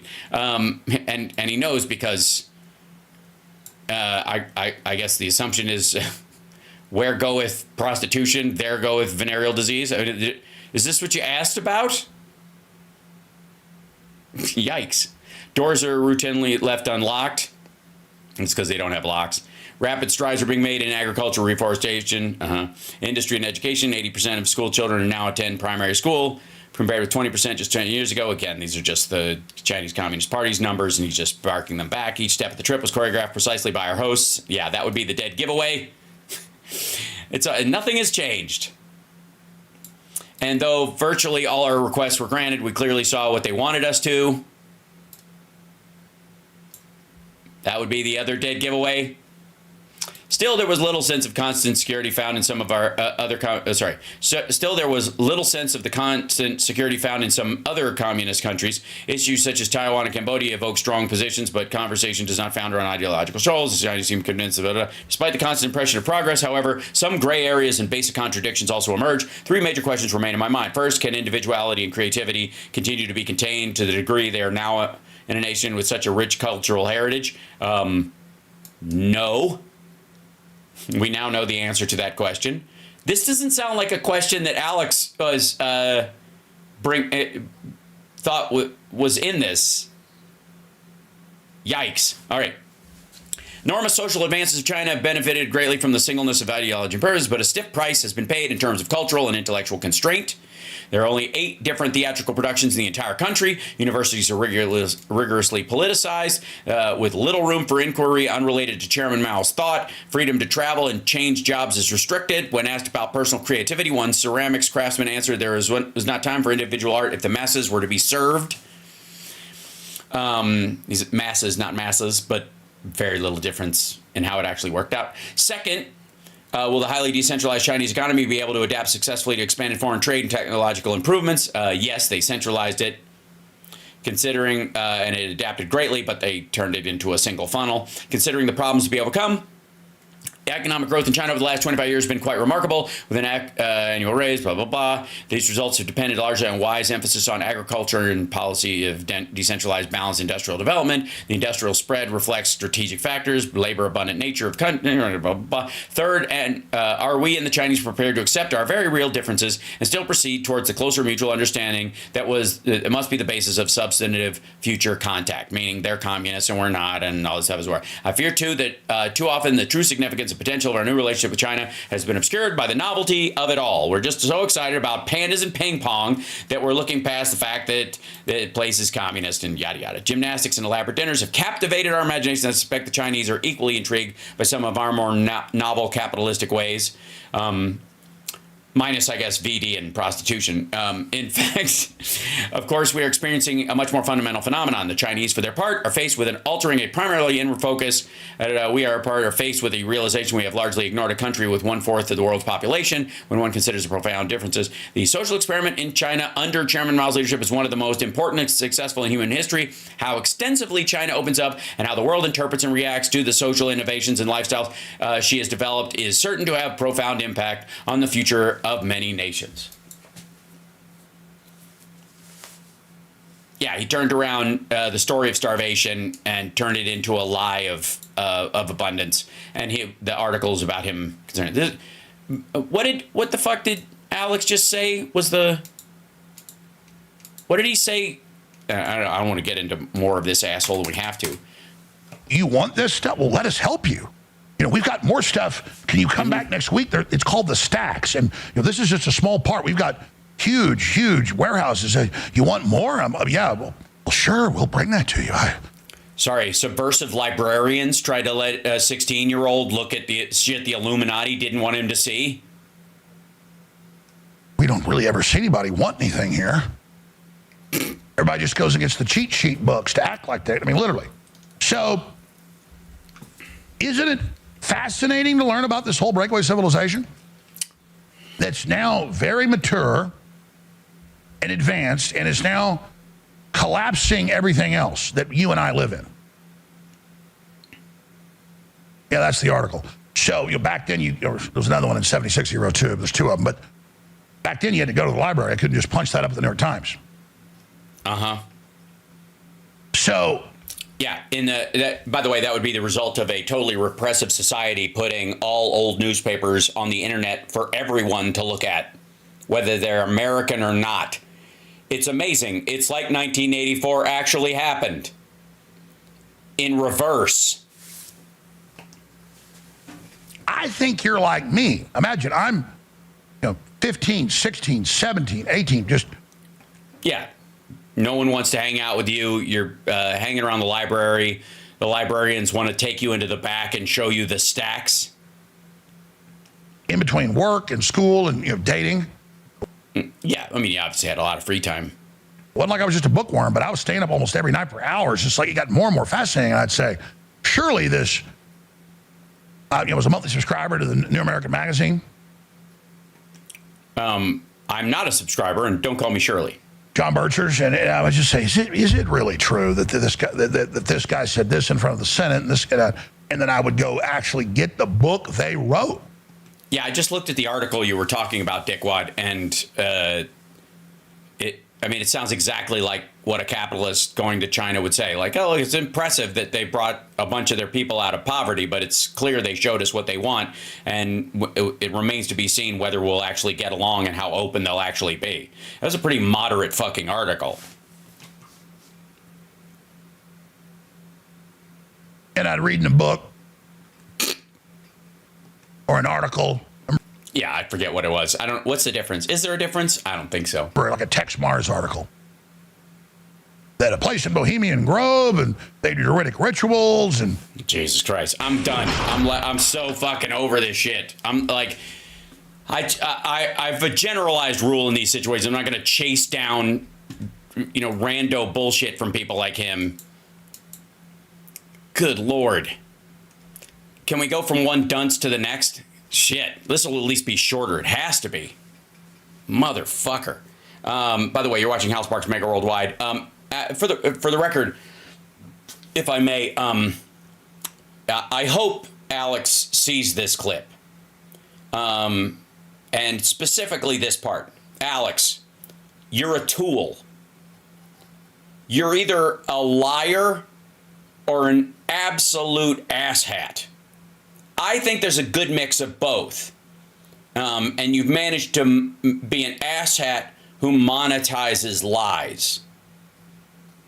I don't think you believe anything you're saying. I've been on your show. We had a conversation during the breaks, and I know you're full of shit. The world now knows that you're not just full of shit. You're a piece of shit. You're a bad person.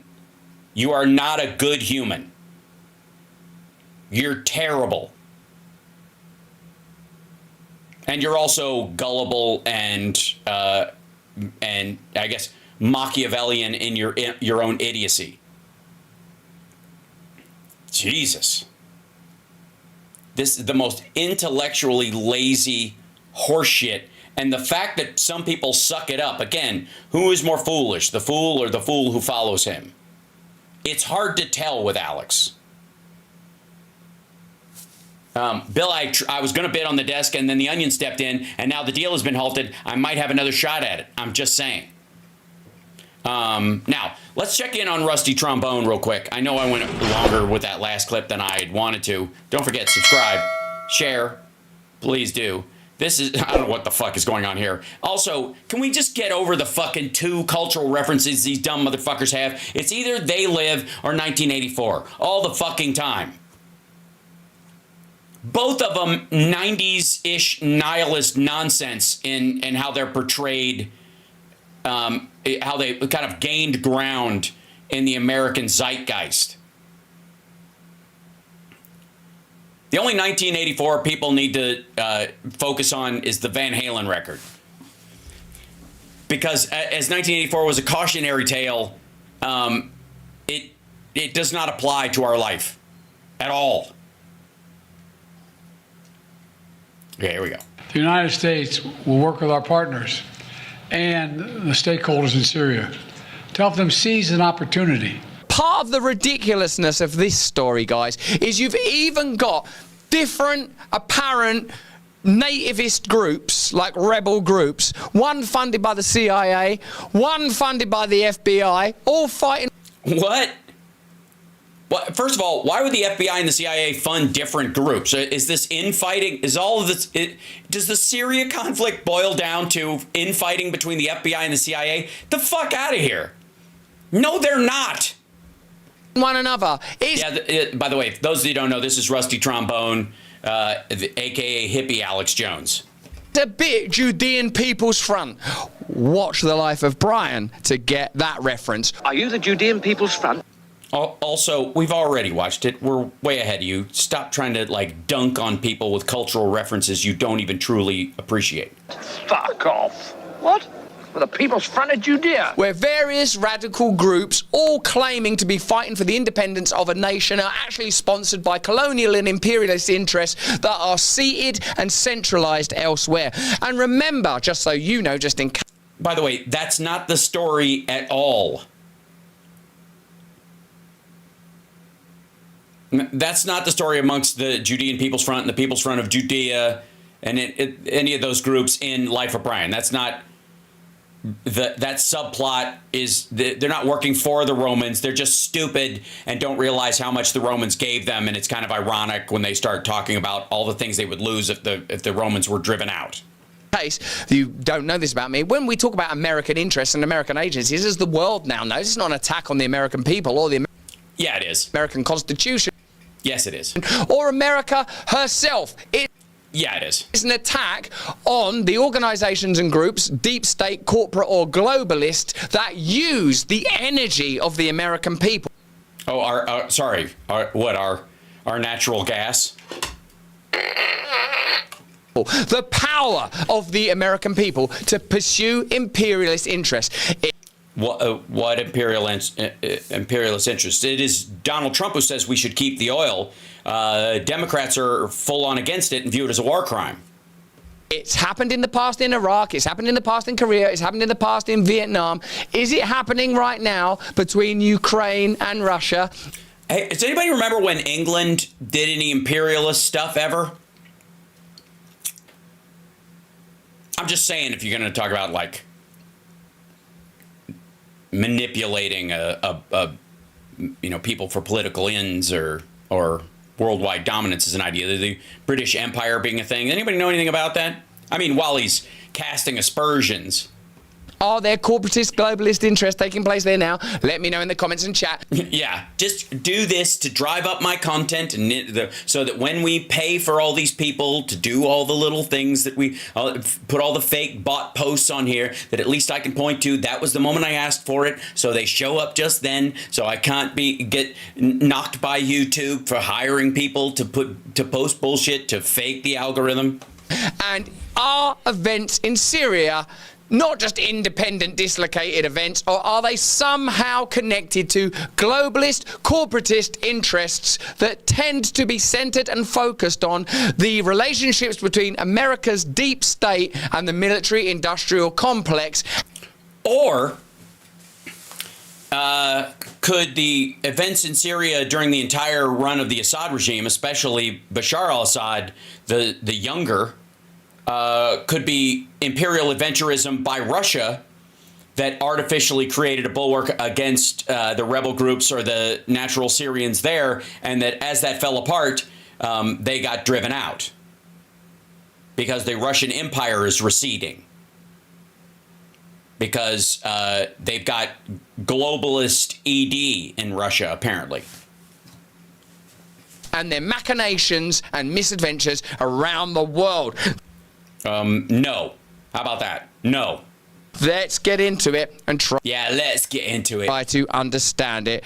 Yeah, I gotta say, I don't think, I don't think you're interested in understanding it. Hear me out. It sounds like you've already made up your mind. I'm just going by what you've said so far. Ahem. But yeah, in general, I'm gonna go with you have already decided it means precisely what you're saying, and then you will go and hunt and peck for evidence to support your thesis and ignore anything that goes against it.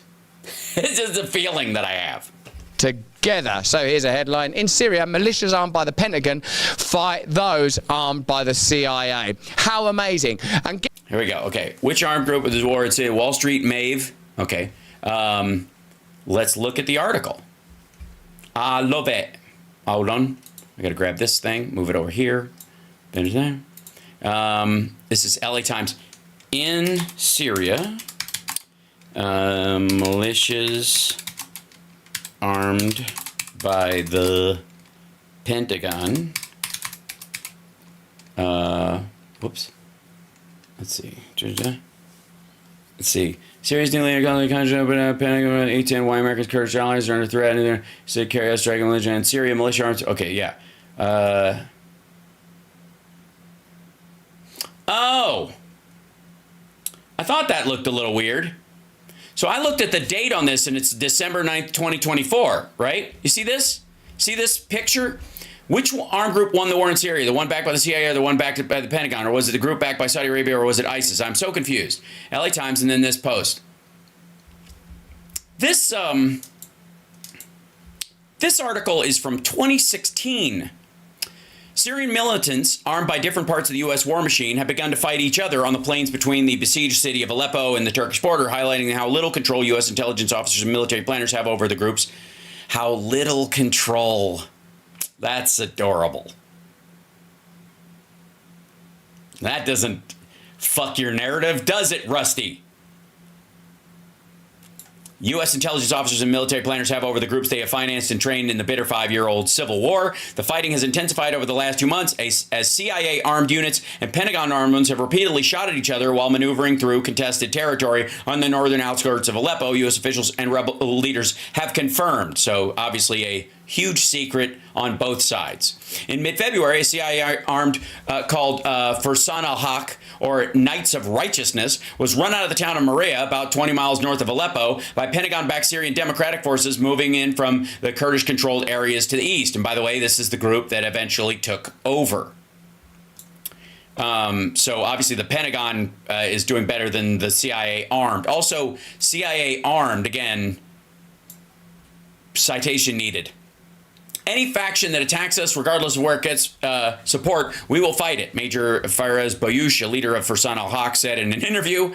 Rebel fighters described similar clashes in the town of Azaz, a key transit point for fighters and supplies between Aleppo and the Turkish border. And on March 3rd in the Aleppo neighborhood of Sheikh Maqsoud, the attacks by one U.S.-backed group against another amid continued heavy fighting in Syria and illustrated the difficulty facing U.S. efforts to coordinate among dozens of armed groups that are trying to overthrow the government of President Bashar al-Assad, fight the Islamic State militant group, and battle one another all at the same time. That doesn't sound like, I gotta say, some major, like, coordinated big globalist effort. That sounds like a murky area where, you know, the CIA is helping groups that are, you know, the lesser of five evils in some area, and in getting their arms from the same place, they don't recognize each other, so they break out into fights. That's basically that part. Yeah. Oh, it even has a quote from Adam Schiff back then in 2016. Look at this.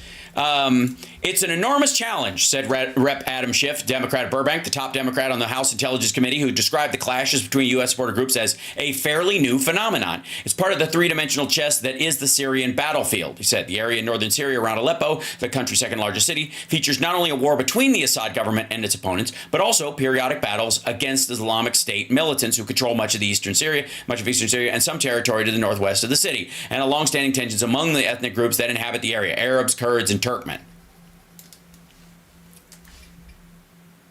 This is a complicated, multi-sided war where our options are severely limited, said a U.S. official.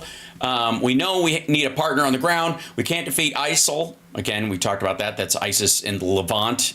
You know, ISIL in the Levant. Islamic State in the Levant.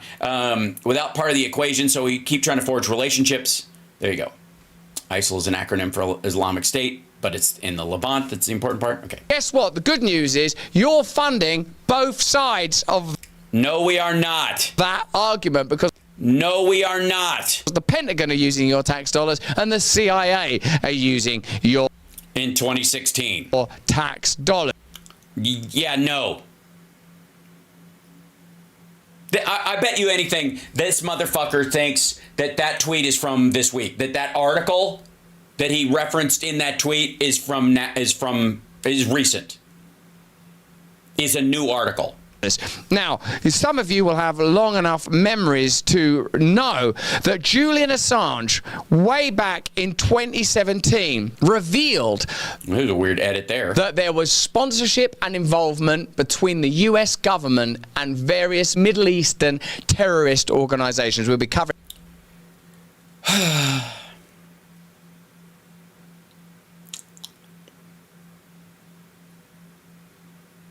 So we're just going to let Assad define who a terrorist is. Okay. In that, so have a quick look at what Glenn Yeah, let's see what he wrote. Greenwald's added to this The U.S. media, 2001 to 17. story. The US media, 2001 to 2017. We must radically restructure our foreign policy and civil liberties to vanquish the existential threat of Al-Qaeda. The US media this week. Meet the glamorous, reformed, media-trained, wise, diverse, borderline woke Al-Qaeda leader prepared to govern Syria. Amazing. There's such... Also, he's not an Al-Qaeda leader anymore. Again, I have no sympathy or belief that the Syrian outcome is going to be something that anybody can track right now. And as far as, you know, Abdul Haywood Jablomi, the guy who took over, used to be ISIS, then joined Al-Qaeda because ISIS was too tough, and then broke away from Al-Qaeda because he wanted to be more open to the other groups and do a broader formation because he was about a stable Syria and fighting against Assad, and he didn't give a rat fuck about global jihad the way Al-Qaeda and ISIS believed. So he distanced from them. The same thing is true of like the PLO or the PA. We watched this happen. I mean, again, decades change people. The dude's fucking 40-something now. A total lack of morality that you can be told that Al Qaeda are the worst thing in the world when the twins. Hold on. If they're the same people, and if this guy is still with them for the same reason those people did that thing back then, the fuck are you talking about? It's like, I don't see how you could say that, you know, the American, you know, Americans are any good, you know, because they had slavery. Right? Look back then. Isn't it morally wrong to say that anybody who had slavery and ended it gets credit for ending it? It always has to be about the fact they had it in the first place, even though everybody else had it too and didn't necessarily end it. Towers go down, and now the best thing in the world. Yeah, he wasn't one of them, and also these were Saudis. When Syria has been taken over, and yeah, also not the best thing in the world, motherfucker. Again, the reality is you got the, you know, the seventh word, you know, less evil in a situation like that. Nobody's immediately clamoring that this dude is the fucking savior, except the Syrian people. Literally, the only people jumping through their shirts and going, "This is fucking amazing. Everything's sunshine and rainbows now," has been a lot of people who were under Assad, who have clearly do not have the devil you know is worse than the devil you don't disease. Assad overthrown. Now, how many of you watch this mad, complicated viper's nest and just think, I just don't want to be involved in this stuff. I certainly don't want to be funding it. What's going on? I don't want American troops there. I don't want American... Well, we already have troops there, and Trump left them there too. Like, they're still there. Tax dollars spent there. More and more nativist populist figures like Trump appear to be ahead of the game, recognizing that what we actually need is non-interventionism. Right, because if you're in a situation where you're hoping Russia will be able to reimpose Assad, you don't want us in there helping the new group stabilize things or providing aid or sending in, you know, UN groups to do reconciliation or here's why this motherfucker. Oh shit! Here, you want to see why that motherfucker and why Trump don't want us involved, don't want us going to Syria, don't want us around, don't want us sending in, you know, UN peacekeepers or being involved in any of these things. Okay, let me fucking show you. Shit. And go to history of videos. Let me show you something. Because this is exactly fucking why. Yeah. Mustafa, hold on, who you real saw quick. there. Hold on. Let me back this up. Here, you want to see exactly why. No, not oil. It's Matt, that used to be the answer. It's not oil anymore. There's going to be a glut of oil next year. We're already overproducing. Trump thinks it's going to solve everything, so he's going to fast track a bunch of shit, and he's going to drive the cost into the toilet. That's not why. So we're not going to need it we certainly don't need Syrian oil any more than we need Iraq oil. Having it on market is probably more valuable, because if you know, OPEC doesn't have control over Syrian oil or Venezuelan oil or whatever, and they just sell it for whatever they can get because it's a resource that's available, and the market becomes you know, organic as opposed to controlled by OPEC and squoze on purpose, where they artificially inflate the price to help themselves. Without that, let me show you why Donald Trump and Rusty Trombone don't want the U.S. or any of the Western alliance going into there and stopping Russia from putting Assad back in power. Let me show you something real quick, if I may. This is from Channel 4 News in England. Using satellite imagery. So we had that and GPS coordinates.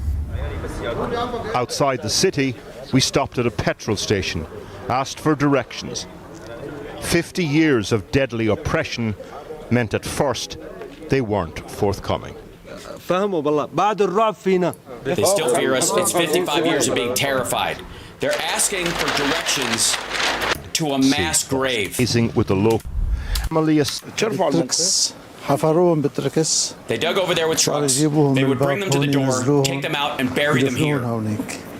كله بيعرف كل شيء. Everyone knew, even the kids on the street knew. But there was nothing you could do. لأنه إذا عملت Because if شيء you did, مصيرك your fate would be the same. بكل بساطة. Watch this guy start crying at the thought of it.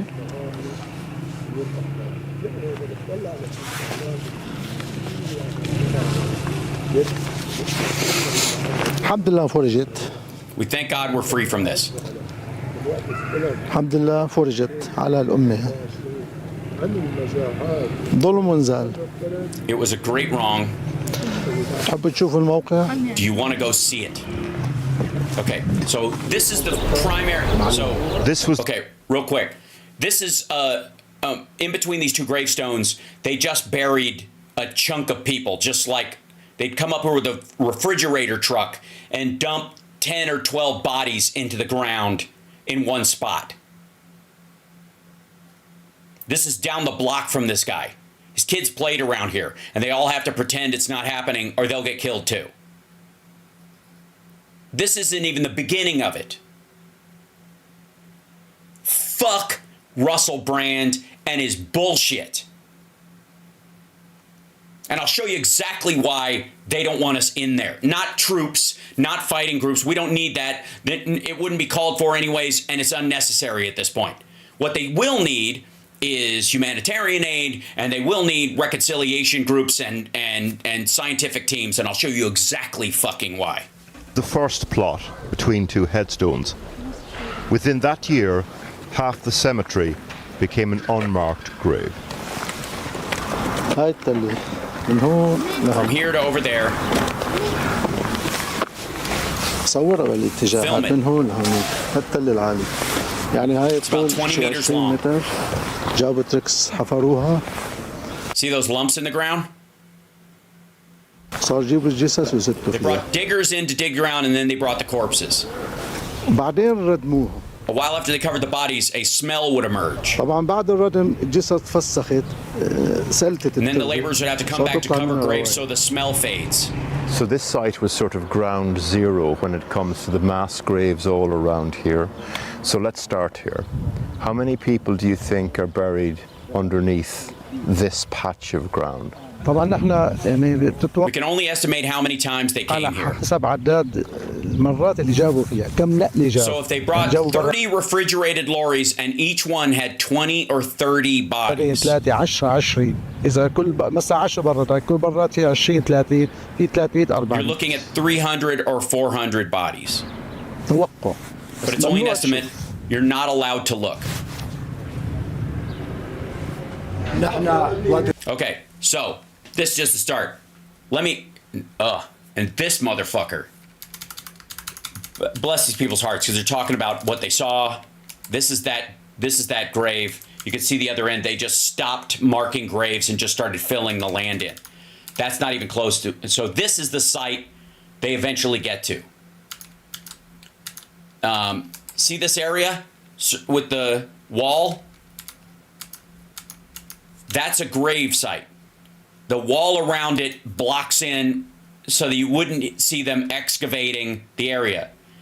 There's somewhere between 150,000 and 200,000 people buried here. Just people from the Assad regime that they killed buried here. Brought in refrigerated trucks. One of the places where the Syrian uprising was buried. And during that time, Issam was called in day after day to cover layer after layer of bodies for 7 years. How many 7 years. people do you think are buried in this facility? تحصرهم تقريبا الرقم شيء It'd be around 100,000 to 150,000 bodies and possibly more. تقريبا 150 ألف جثة.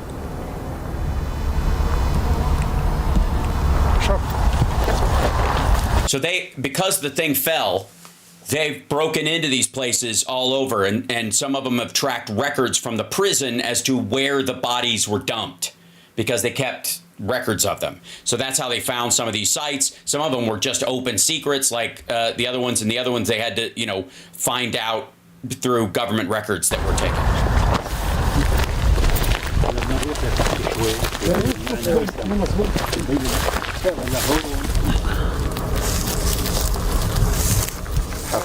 There's a dude from like the Syrian emergency management group, this like working group of Syrians that is there that talks about this. I'll show you him in a second. Fucking heartbreaking.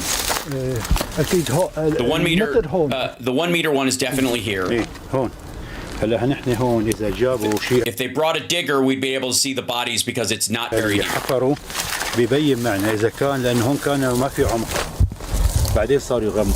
Then they went deeper over there because the graves were too shallow and animals would dig up the bodies. So they started burying them a meter deep, and then they started burying them 2 meters. It's one of the reasons why we bury people 6 feet under, is because 3 feet ain't enough. Issam explained that initially the bodies were buried at a depth of 1 meter. There you go. But animals scavenged the site. After that, the pits had to be made deeper. بعدين صاروا يسووه على 3 امتار. عرفت شلون يحطوه؟ Started digging 3 meters. يعني ما عاد تبين Corpses جثث. didn't show after that.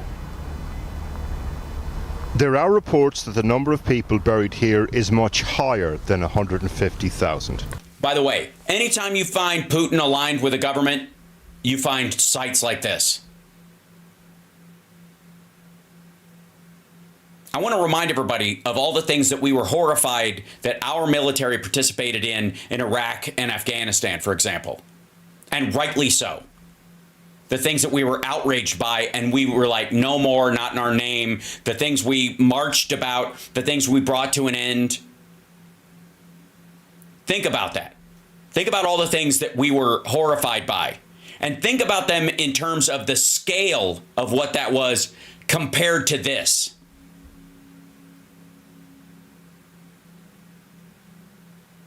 Seriously.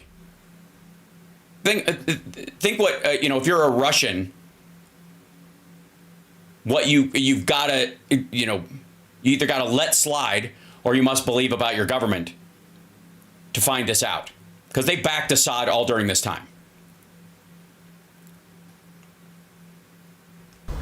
But this is, by the way, what some people are, is this Kurds versus Sunni or Shiite cleansing? This is Assad's, this is a governmental site. This is Assad killing people that they rounded up from rebel groups and that kind of stuff. Anybody they put in the prisons, and then anybody who would die in the prisons, they would bury them in sites like this. More than, the vast majority of these people are people who were killed in the prisons. either way, that is a sizable proportion of the entire number of Syrian people disappeared under Assad's regime. And I simply don't know what else to say, really, about this place. Except this.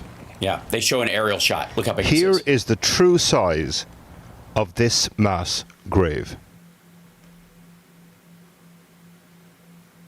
This is why Russell Brand doesn't want the West to come to Syria or be involved anymore or just stay out of it. Because if people find this stuff out and they're aware of it, the chances of Assad getting back in power or Russia being able to, undercut the current occupants of the capital and put him back in power or put another puppet in, it diminishes by the day. And you can't have that because poor Assad, victim of the CIA.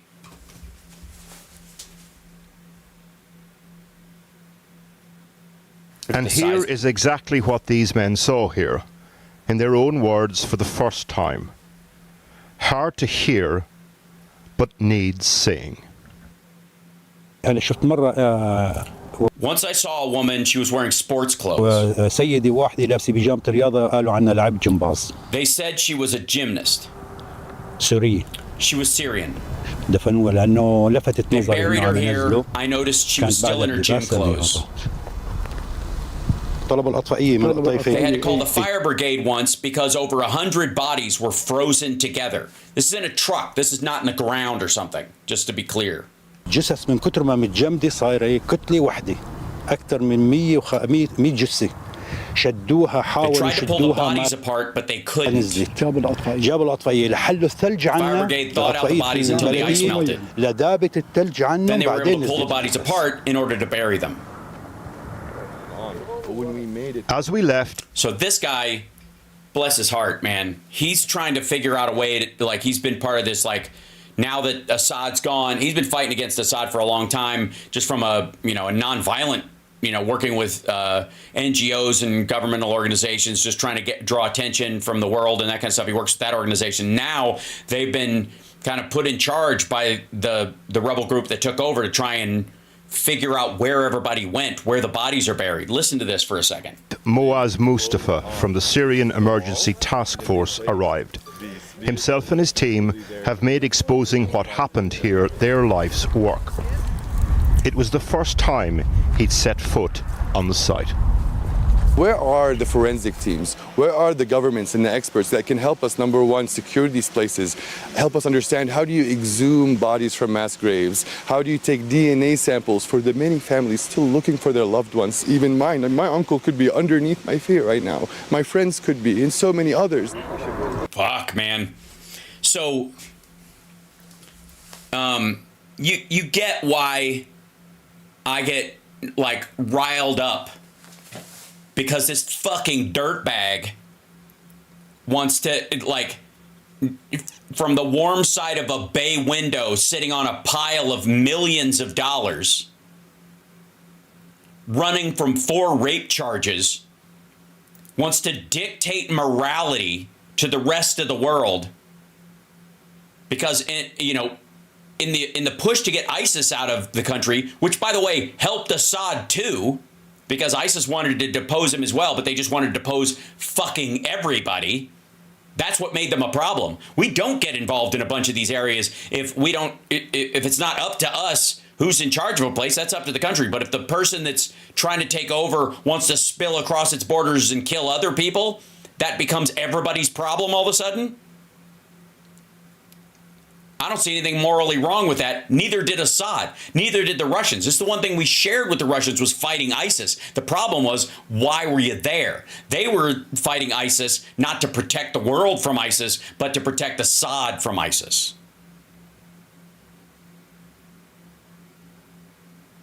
And Rusty Trombone over here is a Putin suck-up and supports Assad. Period.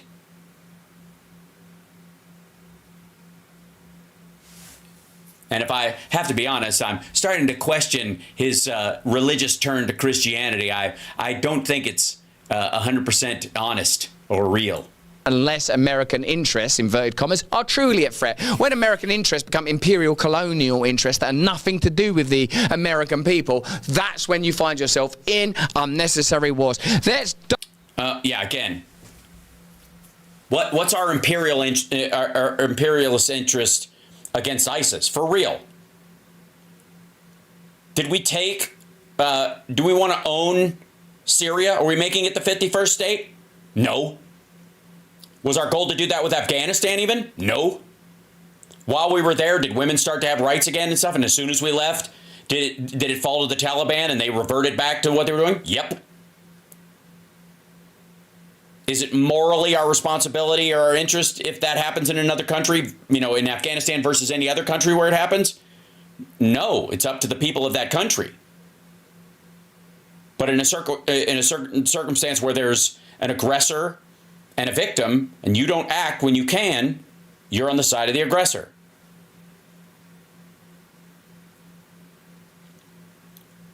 And again, the problem with ISIS wasn't just that it was ISIS. It was that it was ISIL. Islamic State in the Levant. The Levant includes Syria, Israel, Jordan, Cyprus, parts of Egypt, parts of Iraq, and effectively was the caliphate that they were trying to unify and grow on. But the problem that they had with the guy with, Abdul Haywood Jablomi, the guy who's taken over there, is that he's just a Syrian.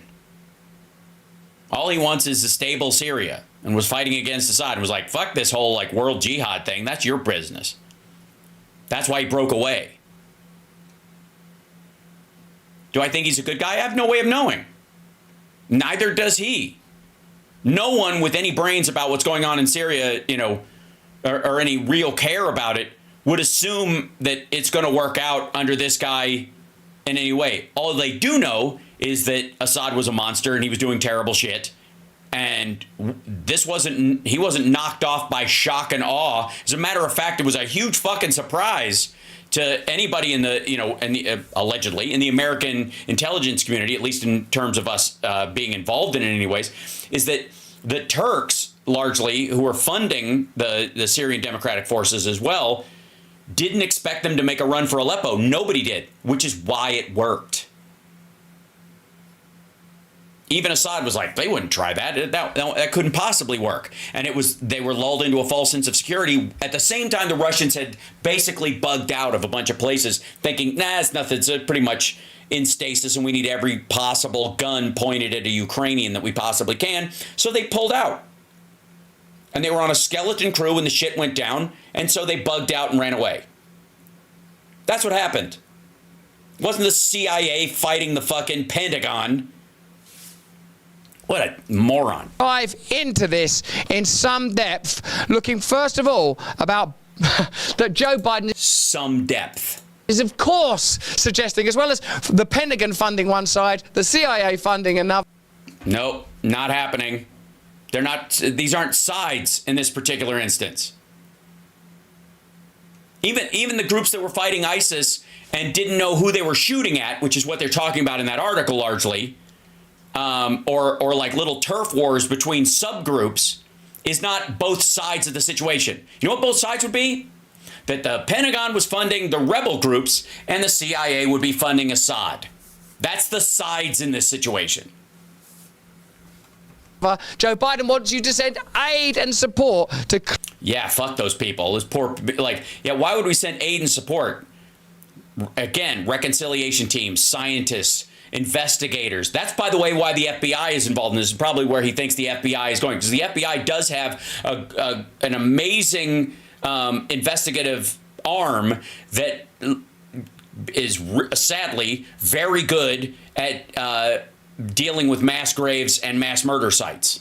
Clear up this mess that's created by their crazy deep interests. It's also a moment of risk and uncertainty.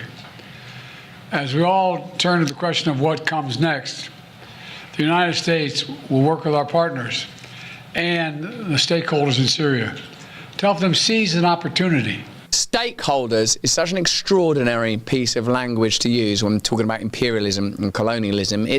No, the stakeholders are the people in Syria. The people that have something to lose in it, that are there. Neologism, that's emerged when talking about, we're stakeholders in the UK. In a way, that's there to blur the fact that there are private and corporatist interests involved in government at a deep level. That's why stakeholders emerged as a term. You're a stake. Or there are multiple conflicting groups and they all have a say. And just like we have Democrats and Republicans in this country and they disagree on a bunch of stuff, they're both stakeholders in the American experiment. Stakeholder in your factory. You're a stakeholder in your country. You're not a serf. You're not like just some molecular entity at the bottom of technological feudalism. Your consciousness hoovered up, vacuumed up, dispatched as required. You're a stakeholder. There's an interesting word to hear. Imagine what it's like to be in Syria right now. Yeah. And it's weird having someone castigate that concept who's a royal subject. Fuck off. You live under a monarchy, however obtuse and absurd, you still have one. We fought a war to get out from under one, and we've been living without one ever since. And all of our stupid choices are at very least ours. Don't talk to me about who's a fucking serf and a subject when you live in a country with a royal family. Now, there's going to be like jails and prisons being emptied, shells landing. There might be public hangings at some point, for all I know. We'll get into it in some depth in a minute. What if there aren't? Will you be disappointed? But when you use the anodyne language of the boardroom, stakeholders, and any of you that have been watching Joe Biden teeter about mumbling, fumbling and forgetting for the last 4 years will realise that he, of course, cannot be engineering or meaningfully participating. I don't know why this is a sales point. They keep doing this, and I don't know why they think this is an out. I think it's because people like Joe in spite of these fuckers. And they have a real hard time projecting this kind of evil idea on him. It just doesn't fit. They've heard the conversations on the phone with his son when he was in the depths of his addiction. They've seen his sorrow over the loss of his other son. They've known him for a long time. They knew he was the guy who got out ahead of everybody else for gay marriage and shit like that. So it's hard for people to go, yes, the evil Joe Biden. It just doesn't work. So they have to create this like he's being puppeted, but he's evil at the same time. It's so fucking weak. Shit or get off the pot. Either he's in charge of shit or leave him the fuck alone. In this situation, he's simply reading something that's been held out before him, and I'm not that confident they'll even be able to do that successfully. You're not watching this live. Manage the risk. You know, for years, the main backers of Assad have been Iran, Hezbollah, and Russia. But over the last week, their support collapsed, all three of them, because all three of them are far weaker today than they were when I took office. And let's remember why. That's why I have done so well and should have a lollipop. But even if I hadn't, I'd probably pardon me anyway. Oh, pardon me. Like Kamala Harris making a way for his... Pardon me. With the ability to find the... After Hamas... Fuck is that? Is that supposed to be a dig on her or whatever? That she, like, it almost burps at some point, like a human being? Is that the dig? God damn. Attacked Israel on October the 7th, 2023, when much of the world responded with horror. Iran and its proxies chose to launch a multi-front war against Israel. That was a historic mistake on Iran's part. Today, Iran's main territorial proxy, Hezbollah, is also on its back. Only 12 days ago, I spoke from the Rose Garden about the ceasefire deal in Lebanon. We are all they live literate now, aren't we? Yeah, but you don't get to just use it for whatever the fuck. So what? We all, when we see this, can witness in real time the hidden messages that Joe Biden might as well have strapped and subtitled across the podium adorning the crest of American power. This is what I want you to believe. What's the difference between you and this bullshit? Seriously. If we were watching a modern version of They Live, besides the fact that I would clearly be playing the Rowdy Roddy Piper part, put on the fucking glasses, if I put them on, you would be one of these skulled fucks, you know, in your little like Russell Brand stay free bullshit propaganda name up in the corner would be like, you know, stay obedient. You don't get to be a part of the media and then dodge this idea that you're part of the message if there's a they live situation. Plus, don't bring up a fucking cultural reference like this and then ignore the fact that everything he's saying is true, materially real. Obey. Well, how is this obey? What are you talking about? He's informing the public. You can listen to it or not. Hezbollah this, Hamas that. No, not important. Israel, blah, blah, blah. We already know that the CIA have been involved in regime change in all of these pre-identified countries for decades and... No. First of all, the CIA has not been behind regime change in fucking Gaza or the West Bank, or in propping up either side of it. And Hezbollah itself is an Iran proxy, period.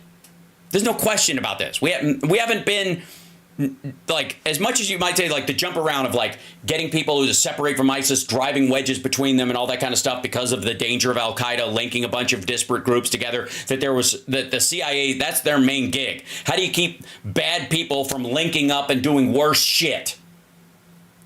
But insofar as Hezbollah, it controlled southern Lebanon, and it was a direct proxy of Iran. There's nobody, even fucking Hezbollah would say this.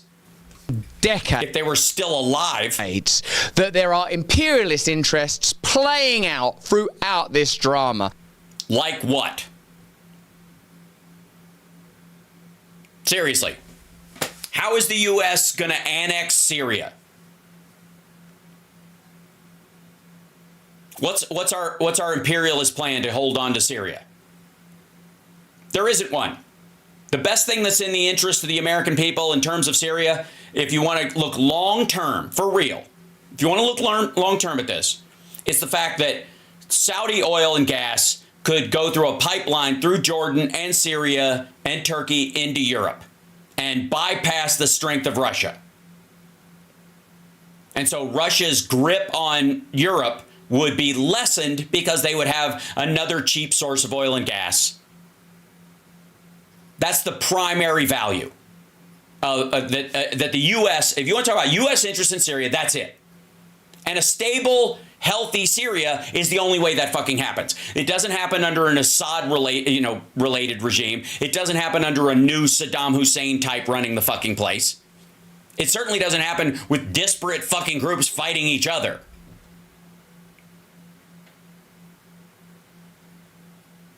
God damn, this is dumb. It's like, how the fuck do you just not read anything about any of this shit except whatever headline your producer puts in front of you and then just go, yup. And yet he has the audacity to stand there and claim, God love him, God love him. Fuck you. Things have gotten a lot better since I've been in power. I've weakened them. These organizations and nations, they're as weak as Hunter's heart on me. And what the fuck? Dude, first of all, I don't know. I think you mean Matt Gaetz is hard on because he's the one who talked about crushing ED medication and slamming energy drinks so that he could fuck underage girls. So far, ask Marjorie Taylor Greene. She's seen more videos of his dick than any of us. Hunter's never had a problem, apparently. Yeah, it might be too hard, if you want to say it that way. But again, this would be his attempt at humor, because I'm under the impression that at some point he used to be a comedian or an entertainer of sorts. I've never seen evidence of this, but it allegedly exists. They're going to need some real boosting. Grand Canyon University is an... All right, and he's doing an ad for Grand Canyon University, which is weird. What the fuck? Yikes. Find your purpose at Grand Canyon University. Christian, private, Christian, affordable. Because, I mean, it's Jesus. Shouldn't it be free? Suffer me the little children? I mean, fuck off. Possible, because Hezbollah has been badly degraded. Mm-hmm. Meanwhile, Hamas has been badly degraded as well. Iran's own military capabilities have been weakened. Mm-hmm. Iran tried 2 times to attack Israel. And the United States and built a coalition of countries to directly defend Israel and help defeat those attacks. All this made possible for Iran and Hezbollah to continue to prop up... Impossible, I should say, for them to prop up the Assad regime. Well, this is all very inspiring. Is there some way that I can give you some of my taxes? Is there a tax I can pay for this, please, Joe? Please tell me. There's some... No. way I can contribute. The billions in new aid money, says friend of the show Mike Benz, to Syria will simply be to capacity build all the new, inverted commas, democratic institutions that will functionally control the policy direction and governance of the new regime to make sure it never strays from the US State Department that backed its rise to power.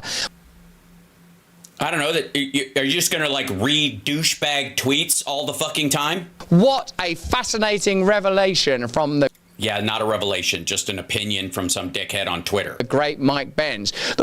Who is still comfortable being on what's effectively a Stormfront's chat room. You're looking at Iraq or Afghanistan. Sorry, we're not in either anymore in a military capacity. Or Syria. What you will ultimately be looking at, if you look hard enough and long enough. As long as you ignore the humanitarian aspect of it entirely. Are the tendrils of deep state interest and global corporatism.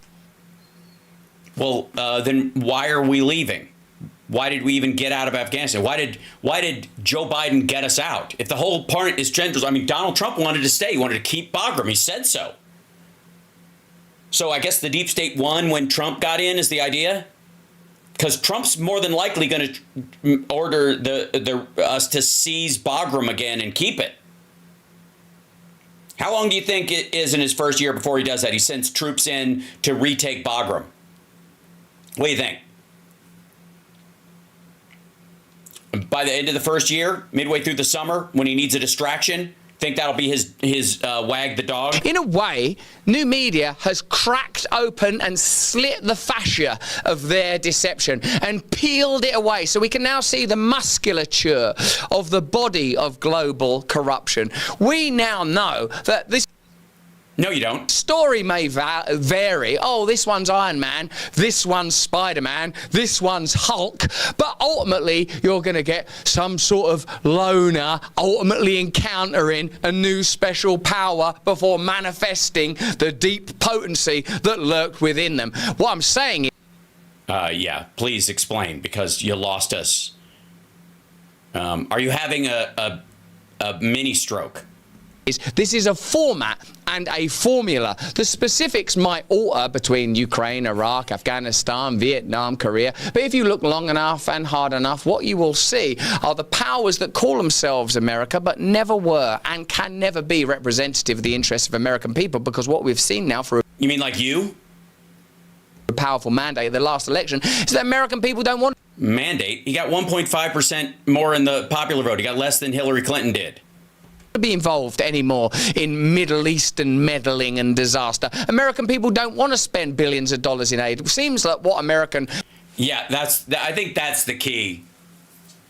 Yeah, because you'll notice that when Marjorie Taylor Greene started bitching about government spending, did she say we shouldn't be helping corporations bail themselves out? Did she say that that Wall Street shouldn't be, shouldn't be able to socialize their losses, right?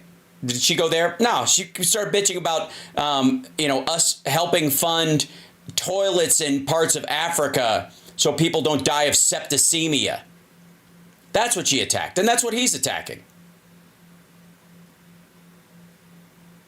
Because, until we stop, and if we don't stop helping the blacks, there can keep being more of them, more and more of them. And if we just let them, fend for themselves, maybe their population will drop to a manageable size.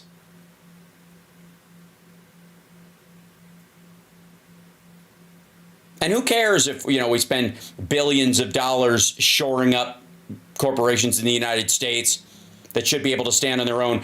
$14 million to an international fund to help, put clean water in some African countries. I mean, that's the bigger crime. That's what Americans like, especially good Christian Americans, would push back against. Why are we helping these people? Why is our foreign aid going when we don't have clean water over here? Well, we didn't have clean water over here because Republicans increasingly backed the fixing of our sewage and our water pipes. But you know who fixed that? Joe fucking Biden, that's who. People want, based on the recent referendum, is control of America's borders, non-interventionism, focus on American healthcare, and in particular, American children. Sorry, no. If you're gonna say there was a mandate of the Trump administration, it was not a focus on American children, asshole. The Republican Party, Trump included, are against school lunches. They're against fucking childhood vaccinations. Anybody who wants a run of polio and fucking measles again or whooping cough is not pro-children. What he means is trans shit. That's what he's talking about, by the way. When he says the children's, he's not talking about like actually educating, feeding, and taking care of impoverished children in this country. He's not talking about that. He's talking about trans shit. But he's too much of a coward to say it outright. Pray that can be delivered through the new government, in particular, obviously, the President of the United States, Donald Trump, and the guy who has slightly fewer, he has a lot fewer actual criminal rape cases than you do, but more accusations. The various fascinating individuals that are currently gathered around him, and this is... Yeah, fascinating. That's the word I would use. Surely an unprecedented cadre that's gathered now. Bobby Kennedy, when was the last time you saw someone that spoke like that, looked like that, had those kind of perspectives at the top of a... I don't know, Lyndon LaRouche? New department, the biggest department, actually, the biggest ever governmental budget. Yeah, he's not in charge of it yet. When was the last time you saw individuals that speak and act like Vivek Ramaswamy and Elon Musk heading up a new department? It's not a department. The department has to be created by an act of Congress. It has to be funded by it. It's a committee. We've seen lots of rich asshole lobbying groups that have the ear of the president before. Lots of times. There's nothing new about this except it's fucking branding. Destined and programmed to bring about new efficiency in government. Nothing like this has happened before. Yeah, new efficiency, because it's, you know what I think it is? I think it's time we fire the poor. That's the issue. It's all these hangers-on, right? Right? It's absolutely extraordinary and fascinating. Now, there are a lot of people that have been in this space for a long time, to name but one, David Icke, will say this is just a repurposing and repackaging of the same set of global powers that bring about the global wars that you're talking about even now. Let me know in the comments and chat. Yeah. Make sure that I have a bit of activity on my channel twice in one video, because this is how you control people. And I don't believe in control, but write down what you think so that it can be put on a website that's run by a giant big tech corporation so that they can see what you think. And I will continue to do my little part to be part of the shitty version of the Illuminati. What you think about that? Who is truly powerful? Are we about to embark on a new golden age, or will the same systems and sets of powers ultimately resume control? Hey. What an asshole. Real quick, again, it's the same shit as Alex Jones. Look, if you think there's a large, group of, underground lizard people or aliens or fucking elites, the Pentaveret, whoever it is, running the world, they don't stop running the world just because who you like gets elected. Right? Especially if it's ever happened before. Reagan, Bush 1, Bush 2, Cheney as the vice president, right? At what point do you think they just take a break and let you have what you want? If they exist, they exist. And if you can beat them, then they've been beaten and it's not really a thing. They're, again, it goes to this idea like, if you can fuck up God's plan, was it really God's plan in the first place? If you can pray your way out of it, or if somebody can undermine it, was it God's plan, or was it what you wanted and you were projecting it onto a higher power because you thought you were aligned with the winning side because you're a fucking egomaniac? Which is exactly the case when we get to Rusty Trombone and Alex Jones and the like. And I love you guys, and I will see you tomorrow. I went way long tonight because you're awesome, and that's enough. And I partly why I went long was because I needed to show you, and I didn't know I needed to show it to you, but that video from the BBC, from Channel 4 rather, which, by the way, I'm going to put in the chat room right here so you guys can see it. That's the BBC video, The True Scale of Assad's Slaughter Revealed in Syrian Mass Grave. That's the thing. That's the video I was showing you guys. And understand there is no war zone that Russia is involved in that does not have mass graves.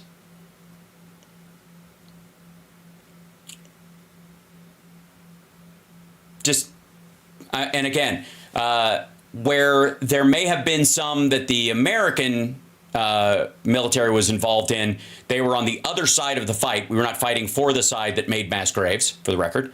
We're usually fighting against it, even in spite of ourselves. And again, think of all the things that rightly so we got up in arms about our soldiers and what they did in Iraq and other places, rightly so. That is a reasonable criticism. It is important, as a matter of fact, to have that standard and never go below it. What they called, enhanced interrogation was indeed torture, and it is wrong. But it is not even close to on the scale of what the Russians do with in Africa and in Syria and in Bucha in Ukraine, and what they would do anywhere they go. And certainly that goes for the Chinese in Xinjiang and Tibet. And anybody who wants to half-ass or both sides this shit is on the side of the worst actor in it. In the same way that if you're in a situation where there's an aggressor and a victim and you can't help it, you don't, you're on the side of the aggressor. If you are saying if you're both sidering and making a moral equivalence out of stuff that we consider bad versus what they consider bad, and what they consider bad is, or what they consider okay is mass graves, and what we consider bad is enhanced interrogation because it's torture, and I agree, that if you're saying it's a wash, that means you're for the worst of the two. You support the worst of both of those options. You are whitewashing the most violent of those two options. And so, to Ted Nugent and Rusty Trombone and Alex Jones, I say, fuck you, and I hope there's a pee under your mattress.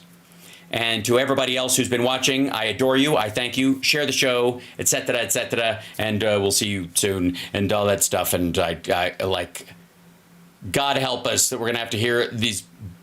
As soon as Trump realizes that there's a bear trap around every corner, once these people start turning on him or saying Democrats are the cause of his failures, God help us from the videos I'm going to have to cover. Holy shit. I mean, it'll be funny because it's me. But good Lord. Oh, wait, do you need a cat? All right. Hold on. Let me see if I can find, because Chip's been sleeping near the front door. Maybe I'll bring him in here. We'll see. Hold on 1 second. Talk amongst yourselves.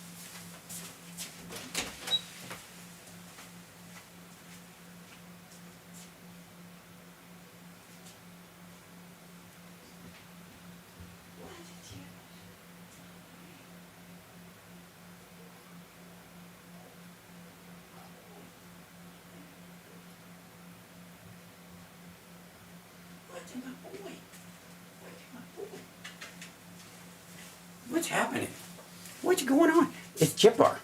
Hi there, buddy. What are you doing? What are you doing? Yeah, that's my boy. Oh, he's better get a scratch. Oh, he's getting a scratch. Yes, he is. That's a good boy. Oh, he's a big chunk. Yes, he's a big chunk. He was sleeping near the front door. He was guarding the front door. He's seen ghosts lately. He's been having little panic attacks. That's a Jibbos. That's my buddy. Yeah.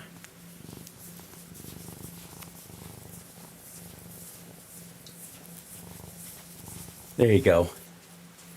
Hi there, boy. Hi there, boy. How's a Chippo? How's a Chippo doing? Yeah. That's a boy. So yeah, he's huge. He's a big cat. He's basically a panda. Yeah. He's the panda boy. You want a snack? You want a snack? Okay. I'm going to take him to get a snack. Love you guys. See you tomorrow.